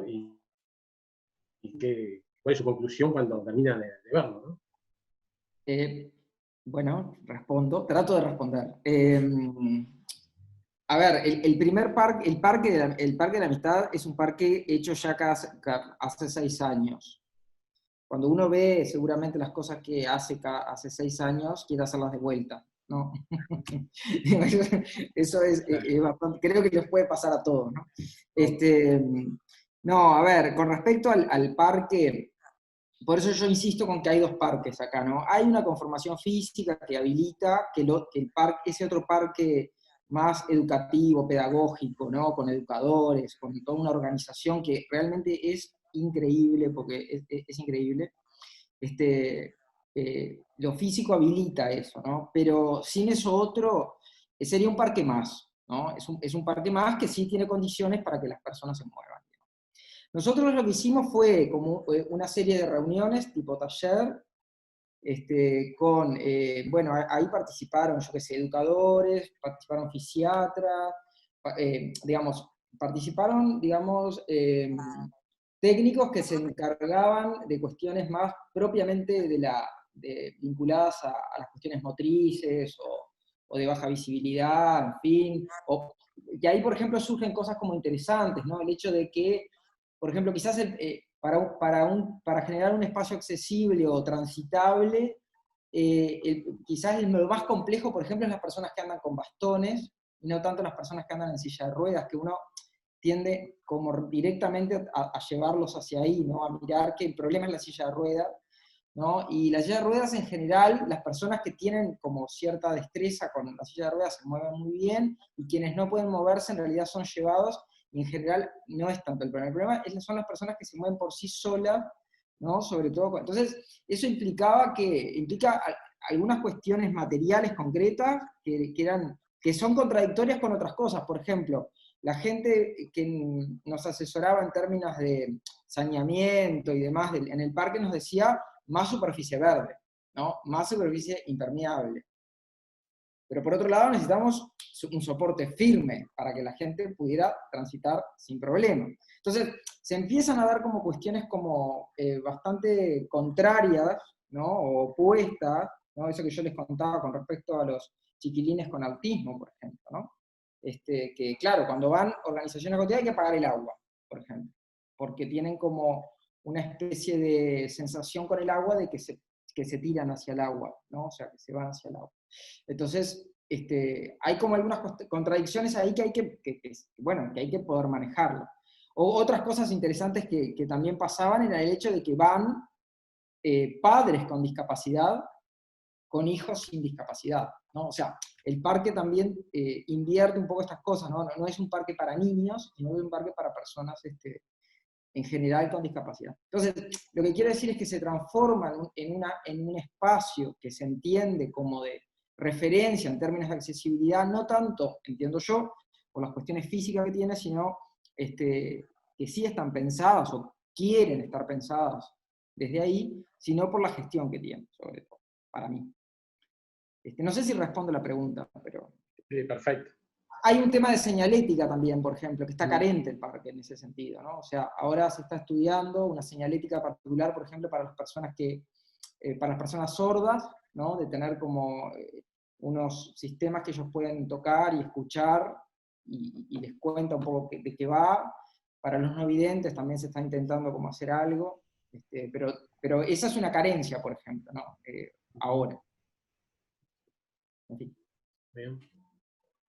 Yo me quedé, y para contestar un poco también tu pregunta respecto a la materialidad y las escalas, simplemente como complemento de lo que estamos hablando, me parece que los enfoques, de nuevo, una vez más, son súper complementarios y están muy bien. Del enorme desafío que tenemos, más allá de nuestra propia percepción, o sea, el tema de lo sensorial, ¿no? La necesaria conciencia que tenemos que tener también de lo limitado de los sentidos en una construcción más compleja del mundo. Y creo que la arquitectura y el urbanismo deben asimilar una construcción más compleja del mundo. En lo sensorial la Tierra es plana. Digo, no hay otra lectura, y las lecturas que hubo del mundo respecto a un mundo plano eran perfectamente comprobables con los sentidos. En lo sensorial, buena parte de las certezas que tenemos están demostradas científicamente en una fragilidad enorme. Entonces, la ampliación de lo sensorial a partir de la comprensión del mundo y los instrumentos que tenemos en comprensión del mundo nos puede permitir empezar a relacionarnos de otra manera también con el espacio. El coronavirus es imperceptible.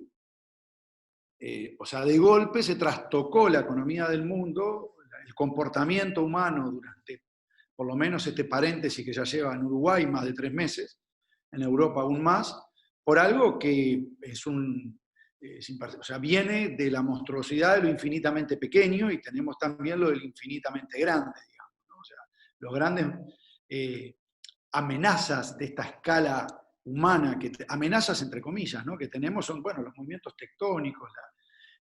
Lo que quiero decir con esto, que hay una comprensión del mundo que la arquitectura y el urbanismo en general no ha integrado con mucha naturalidad, probablemente por lo que planteaba recién a partir de los renders y de lo que decía Luis, de la visualidad y del placer que significa el espacio y la construcción ambiental, y lo que significa eso para la arquitectura, para el urbanismo. Probablemente por eso nos ha costado. No quiere decir que nosotros no vamos a proyectar en una escala que no es la humana, pero la comprensión de esa complejidad probablemente nos lleve a interactuar con nuestra escala también de otra manera, digamos, ¿no? En ese sentido, la arquitectura tiene un componente, y el urbanismo también, pero sobre todo la arquitectura muy centrada muy ciega a estas otras escalas. Más que nada eso, porque la escala de lo sensorial es absolutamente irrenunciable para la arquitectura, es lo que la hace tal también para el ser humano. Pero la comprensión, este esfuerzo enorme que ha hecho la ciencia de desmontar el ser humano en el centro, y que ha generado la revolución que generó y que nos puso donde estamos hoy, pues nos ha permitido a partir de esa humildad empezar a reconstruir todo. No lo ha hecho la arquitectura, por lo menos en una situación de humildad frente a una construcción bastante más compleja y duradera que nuestra propia vida y nuestros propios sentidos, ¿no? Nada, obviamente que dentro de eso, verlo así, llevaría a ver al que tiene una movilidad diferente o una situación física diferente de otra manera también, porque ocupa un lugar dentro de la coexistencia, de la sociedad, dentro de este equilibrio más complejo que el que percibimos de iguales, sino el equilibrio de diversos, probablemente nos llevaría a verlo de otra manera. Yo me quedaba pensando, Marcelo, cuando planteabas el tema de las escalas y en lo que planteábamos al principio de la charla, cuando nos encontrábamos, del tema de lo exterior-interior, ¿no? Cómo esta plaza, con los planteos de Marcelo Rux, esta plaza pasa a ser una espacialidad dentro de la ciudad, que es una locación sumamente participativa. A veces la arquitectura quedó de espaldas a nuestros propios interiores. Yo comentaba lo que tenía que ver en particular con la serie de Harvard y los análisis de la preocupación acerca de los interiores, ¿no? De cómo la interioridad en el modelo, en la modernidad, fue dejada de lado, si lo fue. Esto es pregunta, ¿cómo lo ves? ¿Cómo te planteás vos esa exterioridad ganada, esa interioridad que hoy se revisita, hoy se replantea, donde el objeto empieza a pesar, donde la materialidad que estamos discutiendo empieza a pesar, donde se empiezan a descubrir estas sensorialidades que están presentes desde siempre, pero que hay como un reposicionamiento, ¿no? Parecería. ¿Qué opinas de todo esto? Sí, yo creo que, a ver, la cavidad como concepto, por ejemplo, en las plazas de Marcelo estuvieron en las dos, por más que son espacios exteriores, una construye interioridad a partir del socavar, y la otra, porque, bueno, sigue siendo también de estas cosas curiosas, que una plaza que tiene la potencia a reivindicar un colectivo, igualmente está en una situación lateral de la ciudad, ¿no? Como, en el closet, dicen algunos, Marcelo. ¿Qué? Está en el closet, dicen algunos. Exacto. Está en el closet, está como escondida. No salió todavía del closet. Creo que vos con gran habilidad, y bueno, y quienes trabajaron en eso, le dieron sacaron partido de eso. Le dieron una construcción, bueno, de estas cosas, lo que Sloterdijk llama, ¿no? Las esferas, y de algún modo hay una construcción de cavidad. Y bueno, obviamente la experiencia vivida reciente, la que estamos viviendo, genera una atención especial hacia esos espacios. Pero que también el espacio exterior se hace cavidad de alguna manera, o se hace aprehensible de alguna manera a partir de intervenciones de ese tipo, como las que planteaba también hoy Luis cuando mostraba a las señoras que se sentaban en la calle y podían disponer las sillas, y ese límite tan claro entre interior y exterior por un momento no existe. O sea, es la propia equipamiento y el diálogo. Probablemente ese espacio llega hasta donde se escuchen las voces de esas señoras. Cuando las voces se pierden, el espacio se entró a perder. Entonces, la interioridad te lo generó el sonido, y más allá de una conformación física. Sin duda, que también dentro de esa construcción del mundo más, o ese intento de comprensión de un mundo más complejo, la atención a aspectos que quizás antes no estaban tan en el centro, como este que planteas tú también, de la interioridad, aparece con otro interés, y eso me parece bueno, ¿no? El tema que a veces solemos es sustituir uno por otro. Creo que lo que está bueno es ir generando capas y ampliando el espectro de conocimiento, que de eso se trata. Yo me quedo con el tema de la salud porque me gustaría preguntarle a Luis todo su trabajo sobre el Alzheimer, acerca de esa enfermedad, pero cómo él logra bucear sobre esos temas para sacar conclusiones acerca de la espacialidad general, ¿no? Y de todo lo que estamos tratando. Porque lo dejaste como planteado ahí al pasar, pero en realidad es una investigación profunda que estás llevando adelante y que viene a darnos un poco de luz a todo esto, ¿no? No sé ¿qué nos podés contar de todo eso, Luis? Bueno, yo creo que en general los espacios sanitarios son muy complicados porque, claro, a ti te encantaría, yo antes lo he dicho, ¿no?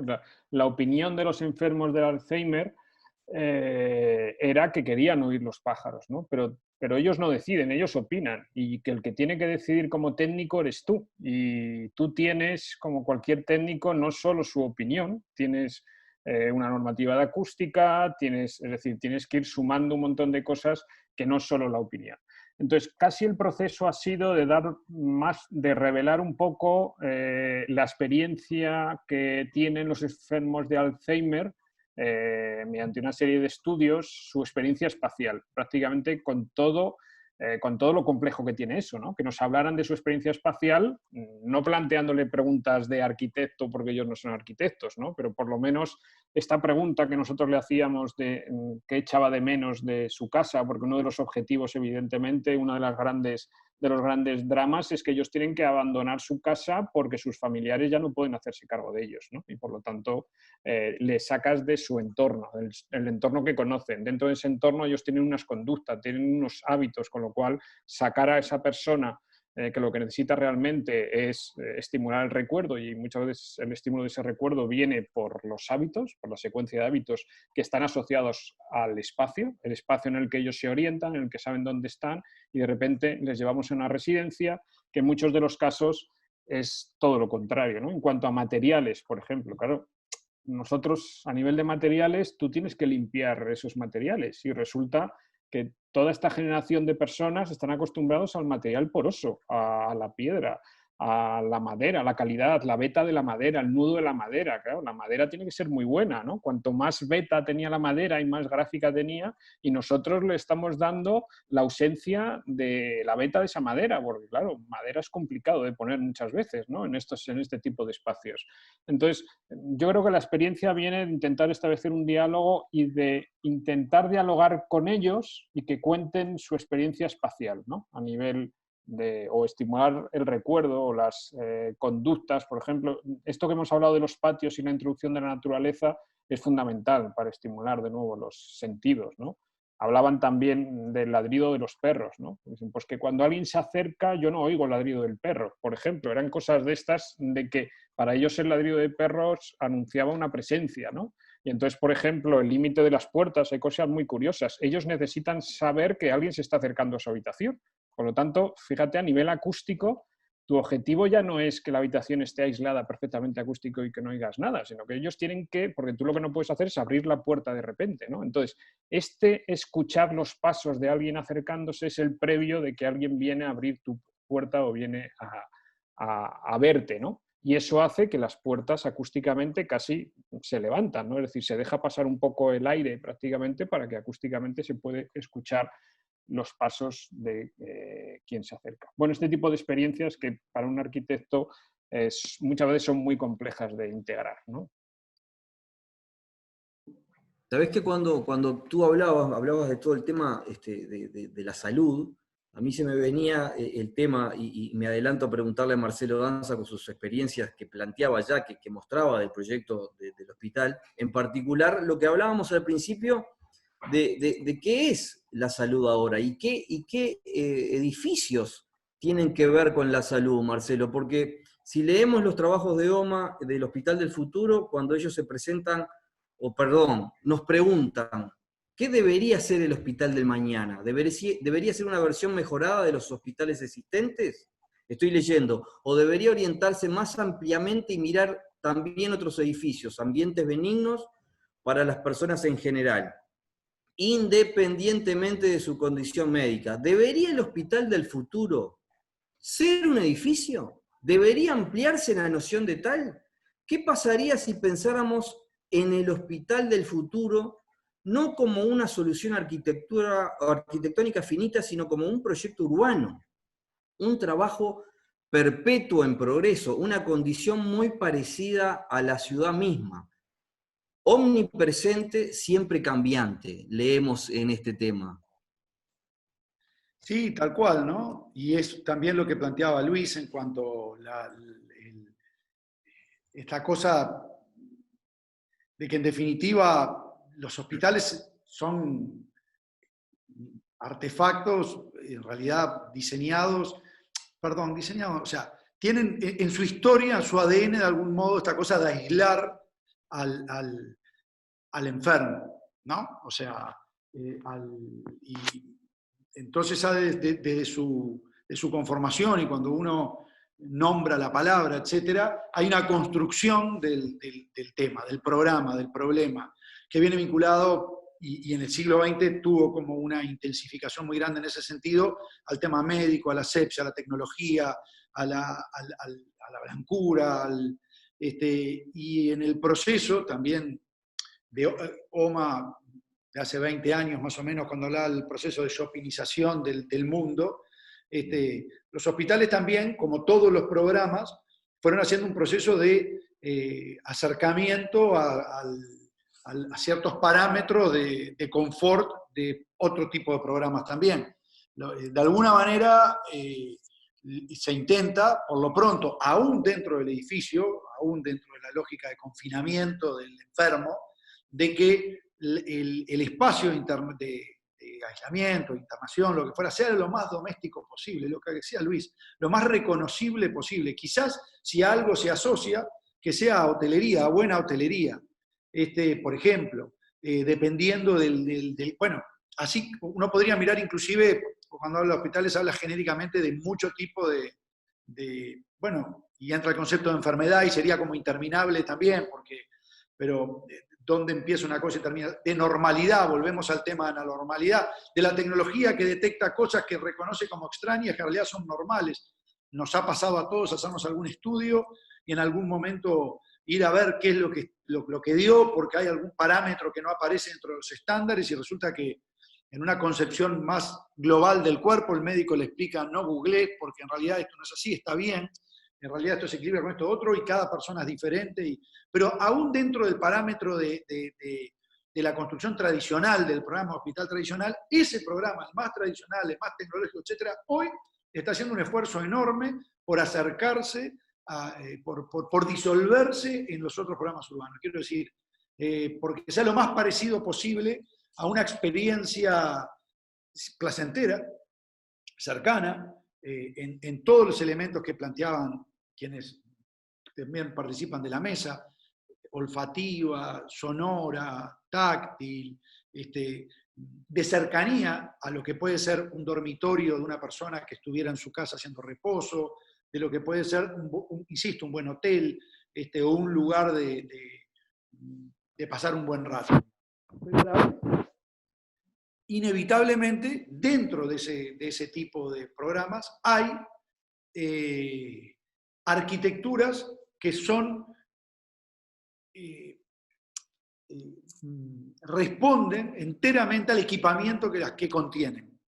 Si uno va a instalar un quirófano, por ejemplo, o un resonador, por ejemplo, un resonador magnético, el artefacto es el que manda. O sea, lo que nosotros hacemos es el envoltorio que técnicamente interactúa con ese objeto, con ese artefacto. Y entonces ahí tenés la otra construcción del programa hospitalario, que es el ensamblaje, la pequeña ciudad de ensamblaje de estos objetos, que eso sí que ha habido, ahora sí volvemos a los supersónicos, eso sí que han avanzado mucho, ¿no? Endoscopías, laparoscopías, pues, ni hablar resonancias, cateterismos, intervenciones e hibridación del cuerpo humano sin agredirlo, ingresando ¿no? recorriéndolo a través de los propios flujos del propio cuerpo, conectividad del propio cuerpo. El hospital puede ser también concebido como un ensamblaje de estos aparatos. Pero insisto, esto es lo interesante, y por eso ponía lo de los Simpsons, entre la construcción irreal y la construcción real, digamos, ¿no? De que efectivamente esa tecnología hoy pasa todo, pero no es esa ciudad. Y ese es el tema, justamente. Acá atrás hay un muro de piedra, porque el estudio lo tenemos en una casa reciclada hace 100 años. Y estamos haciendo un Zoom impensable. Esta casa que además fue supermercado y fue... bueno, y esto es el tema central, me parece, de comprensión que hoy estamos en el tema accesibilidad. Me gustó mucho además los diferentes enfoques del tema accesibilidad, porque uno enseguida piensa efectivamente en la silla de ruedas. Y en la mesa redonda quedó claro que la accesibilidad, bueno, tiene la amplitud que debe tener justamente en una democratización del uso del espacio público y privado. Entonces, las preguntas, obviamente, de Kohlhaas, que es un agudo observador de la realidad, creo que son muy pertinentes y probablemente se tienda a eso, a bueno, la prevención, ¿no? A la salud que previene, ¿no? A la y a la expectativa de vida que se siga superando. Y a estos elementos como ensamblajes. Sabés que bueno, me das como una pregunta. Sí, Pablo, me decías. No, quería aportar, pero terminar la pregunta que quiero hacer un redondeo. No, por favor, continúa con eso No, a mí de todo esto último que he escuchado, y quiero que toda la serie de estudiantes que tenemos ahí en la audiencia, creo que el gran desafío de esta charla es extraponer todo esto que hablamos a nivel urbano y a nivel, extraponerlo al diseño de interiores. Hay una extraposición y hay una complementarización de todo esto que estamos hablando. Y por otro lado, me parece que es interesantísimo lo que surge después de esta pandemia. Es cómo es nuestro espacio COVID. Es decir, pasamos a vivir durante un par de meses en un espacio que no estaba concebido para vivir tanto tiempo y estar ahí adentro. Entonces, ¿qué modificaciones le haríamos a nuestra vivienda? ¿Qué modificaciones desde el punto de vista interior le haríamos para que nos haga mejor nuestra vida cotidiana? Y eso sería yo creo que es un gran ejercicio para la docencia en general inicial, ¿no? Y hablando del Hospital del Futuro, que estaba hablando recién, a mí me surgió la reflexión. Para mí el Hospital del Futuro es un poco lo que dijo al final Marcelo, es el hospital en el hogar.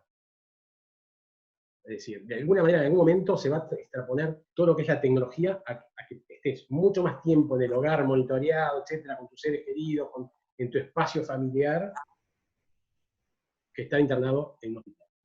Por ahora eso. Perdón, una cosa más. Y Verónica Piñeirúa anotó allí en el chat, me parece algo interesantísimo,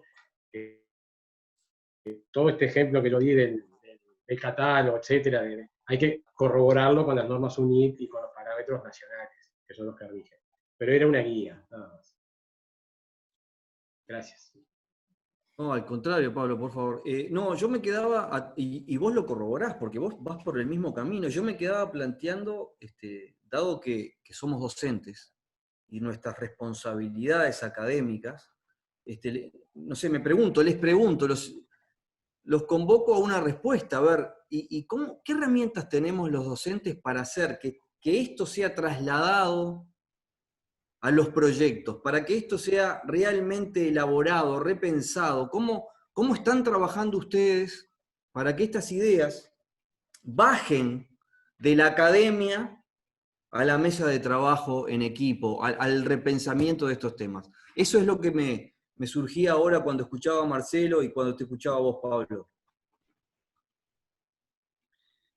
Y bueno, ese siempre es el gran desafío, porque además uno de los temas que tenemos es que la construcción del mundo académico en ese sentido no empieza hoy, o sea, tiene una amplísima tradición de construcción en el cual tenemos respuestas legitimadas a una serie de problemas más o menos conocidos. Y muchas veces la educación o la enseñanza tiene como herramienta la repetición. Ese es un modo de aprender, digamos, ¿no? Y es un muy buen modo de aprender. Pero el modo de aprender también encierra a veces la dificultad del avance, digamos, o del salir de los parámetros de referencia, o sea, de ver las cosas de otra óptica. Entonces, ese es un desafío enorme, porque además, en el caso de la arquitectura, es una disciplina universitaria. Las universidades también tienen sus construcciones legitimadoras. Me toca hoy ser decano de una facultad, y esas construcciones tienen enorme inercia y son defensoras de un cierto status quo también del conocimiento, ¿no? No solo un status quo, digo, el conocimiento, además de ser una herramienta fantástica, es poder, digamos, ¿no? Entonces, el enseñar es también es la gran herramienta de poder, digamos, en el sentido que se hace percibir el mundo de determinada manera, ¿no? Entonces, siempre hay una tensión muy grande entre quien está aprendiendo una destreza que tiene que aprender, y para aprender esa destreza la repetición y el estudio es muy importante, y el docente debe brindar todo ese conocimiento en la medida del posible al estudiante, y a la vez sacarle esa misma mochila que le dimos en el momento de hacerlo, invitarlo a animarse a pensar las cosas también de otra manera. Entonces, en un extremo está el no construir colectivamente, sino todos empezamos de nuevo, cosa que se vio que es una experiencia que no acumula, y aún esa experiencia de querer empezar de nuevo cada vez también se repite, generando una situación de autorreferencial. En un extremo está eso, y en el otro extremo está este es el modo del buen hacer, y punto, ¿no? Creo que es claro de que, y es parte también de la complejidad, que hay que ser lo suficientemente respetuoso como para estudiar mucho de todo lo generado, y también lo suficientemente consciente de que en realidad eso es una construcción. Y entonces ser capaz de cuestionarlo. Me parece que ahí es que aparecen también los espacios de interés, donde aparecen cosas removedoras para los estudiantes y para los docentes. Y todo lo que hacemos docencia, la hacemos también porque estamos buscando eso, ¿no? Somos alumnos de nuestros estudiantes, a la vez que transmitimos la experiencia y el conocimiento que se puede haber acumulado a lo largo de la vida. Luis, me pareció que pedías la palabra, ¿es así? No, me estaba simplemente... Perdón. Entonces, no sé, los invito a reflexiones finales, dada la hora, y porque Luis tiene que descansar. No, por mí no, ¿eh? Yo estoy muy entretenido, no tengo sueño de momento. Ahora ya bien. me da cosa irme a dormir, no me apetece. Bueno, ahora nos quedamos como, ¿no? Eso lo del proyectista, ¿no? Que engancha una idea, anota, relee, toma otro proyecto, lee otra cosa, pero bueno, eso es provocador, si se quiere. Los invito a reflexiones finales, si alguno quiere ponerlas en común. ¿Pablo? Yo quiero comentar una cosa que dijo Marcelo que me parece fantástica. Esa contraposición que hay entre la academia y la práctica. A mí me parece que lo importante del docente es en algún momento pensar junto al estudiante. Es decir, no es cambiarle la idea del estudiante, sino es acompañarlo en el pensamiento y en el desarrollo de su idea, aportándole esta experiencia que dice Marcelo, que es real y que está hecha en base a la equivocación. Porque todos nos hemos equivocado, nadie sale de entrada, todos tenemos los patitos feos en el ropero, ¿no? Pero en realidad es acompañar al estudiante. Y verlo desde el punto de vista del usuario, o sea, no es que, además del gran proyecto de arquitectura, con el último grito de la moda, como se podría decir, o el minimalismo máximo, bueno, que desde el punto de vista del usuario sea utilizado, ¿no? Y desde el punto de vista del usuario, la mayor cantidad posible de usuarios. Eso se da en todos los estamentos de la docencia de arquitectura. Y bueno, como punto final, decir que ha sido muy grato compartir con ustedes, muy aleccionador, las diferentes visiones y planos de las visiones, a mí me encantó, y les agradezco a DIP por haberme dado la posibilidad de compartir y de aprender con él. Y eso es lo último, y sería mi reflexión. Nunca dejamos de aprender, y eso es lo principal. Gracias. Gracias a vos, gracias a todos. No sé si alguien quiere una reflexión final, comentarlo.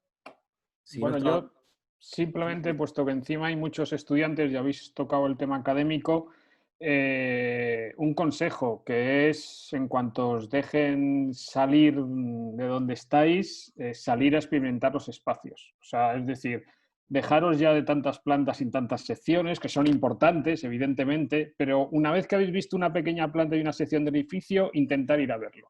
Sea una plaza, sea el espacio que sea, no tiene por qué estar publicado, no tiene por qué ser de un arquitecto reconocido, sino intentar hacer el ejercicio de ir a ese espacio e intentar ver lo que os transmiten. Estoy seguro que tenéis muchos espacios que no sé, la casa de vuestra abuela seguramente os transmite y os recuerda muchas más cosas y a lo mejor no ha sido diseñada por ningún arquitecto. Entonces, intentar experimentar espacios, preguntar a las personas que utilizan esos espacios, ya sean como trabajadores, ya sean como visitantes, ya sean como pacientes en el caso de los espacios sanitarios, preguntarles qué piensan del espacio, por qué van, a qué hora van, por qué se sientan ahí, que intenten explicarlo, lo que a veces es muy difícil explicarlo, ¿de acuerdo? Y aprender de Le Corbusier. Yo creo que, quiero decir, creo que no hay charla y no hay intervención en la que esté en el mundo que no aparezca Le Corbusier. Es increíble. O sea, da igual, en cualquier conferencia, cualquier charla, cualquier mesa redonda. Es decir, yo estoy seguro que puede responderlo todo sobre arquitectura. O sea, si estuviese en esta charla, da igual lo que le pregunte, nos podría responder a todos. Y creo que Le Corbusier hacía eso, viajaba muchísimo, intentar estudiar un poco su vida personal, cuáles eran los movimientos que hacía y la vida que hacía, aparte de lo que os han vendido de que trabajaba mucho, analizar qué hacía cuando no trabajaba. Y os daréis cuenta de por qué llegó a lo que llegó. Y muchas gracias, por supuesto, ha sido un verdadero placer. Ahora ya sí que estoy súper despierto, ya no me apetece dormir. Gracias, Pablo, a los dos Marcelos y a ti, Flavio, de verdad, porque ha sido un placer participar con vosotros en esta mesa redonda. Por favor, Bueno, muchas gracias a vos. Muchas gracias a vos y esperamos tener novedades de toda esa investigación, ¿no? Que tanto nos hará leerla y, bueno, estudiarla. O sea que espero que nos llegue pronto. No sé cómo vas con esos avances, cómo va esa investigación. La verdad es que ya terminando, tiene algo muy positivo, que es que analizo 12 videojuegos y para poder analizar ese espacio hay que jugarlos, con lo cual no me cuesta nada. Es una investigación que por lo menos la parte práctica no ha sido nada dura y ahora entro ya en la parte del análisis en la que empiezo a desarrollar todos los análisis espaciales que se han dado en esos videojuegos y cómo esos análisis pueden influir de alguna forma o pueden apoyar toda nuestra disciplina arquitectónica, ¿no? Bueno, esperemos que nos visites y poder presentar esas investigaciones, ¿no? Que seguramente Sí. aquí encuentres, el decano nos brindará un espacio para presentar esto. Y Claro ¿no? que sí. Yo Claro. encantadísimo, desde luego. Sí. Realmente, estimados, ha sido una charla realmente muy buena. Nos sentimos muy bien con esto. Espero encontrarnos, ¿no? Saludarnos en breve, salir de este encierro para conquistar estos espacios democráticos, estos espacios para todos, ¿no? Estos espacios exteriores, interiores, pero que califican. O sea que yo nada más tengo que agradecerle a ustedes profundamente y agradecerle a DIP la invitación por permitirnos esta charla franca, esta charla que nos genera cosas, que nos propone. Así que gracias, Graciela, por todo esto. Bueno, gracias a ustedes. Este es un espacio que es para ustedes, es para los alumnos y para los profesionales. esto que comentaba Pablo y Marcelo sobre cómo bajamos esto y cómo hacemos de la academia llegar a la práctica real, es reforzando a través de las instituciones profesionales, como es ADIP, como es SAU, y volver sobre los mismos temas para seguir elaborando y seguir reflexionando sobre el espacio, sobre el diseño y sobre la salud, que es un tema sumamente candente en este momento que nos ocupa a todos. Piensen que si bien nuestros invitados son todos arquitectos, en realidad el espacio interior y la arquitectura es un continuo del espacio, no hay una subdivisión. La subdivisión es plenamente disciplinar, es a los efectos de formar a los especialistas que hacemos esta división, pero el espacio es único, lo percibimos todos desde el interior, desde el exterior, desde la escala urbana, así que siempre es bueno basarnos en las mismas reflexiones de quienes ya tienen sus aportes bibliográficos, nos han aportado una reflexión en el área de la arquitectura. Esto mismo es aplicable absolutamente al interiorismo y a otras áreas de diseño, así que, bueno, nuestra función en esta asociación es volver a repensar, volver a compartir las mismas reflexiones, porque cada vez que lo analizamos y lo discutimos, creo que surgen nuevas cosas y esta rica interrelación que estamos generando de opiniones y de visiones. Así que mucho les agradezco a los integrantes de la mesa, a Flavio por la moderación y a los asistentes por habernos seguido todo este rato con este tema tan interesante. Muchas gracias a todos. Muchas gracias a ustedes. Gracias. Muchas Gracias. Muchísimas gracias. Hasta la próxima. Hasta la próxima. Buenísimo. Investigaciones que me interesa. Queda abierto el espacio para cuando quieran volver con el tema que ustedes propongan. Excelente. Bueno, a encontrarse entonces. Perfecto. Gracias. Muchas gracias. Hasta luego, gracias. Adiós. Luis. Adiós. Chao, muchachos. Chao.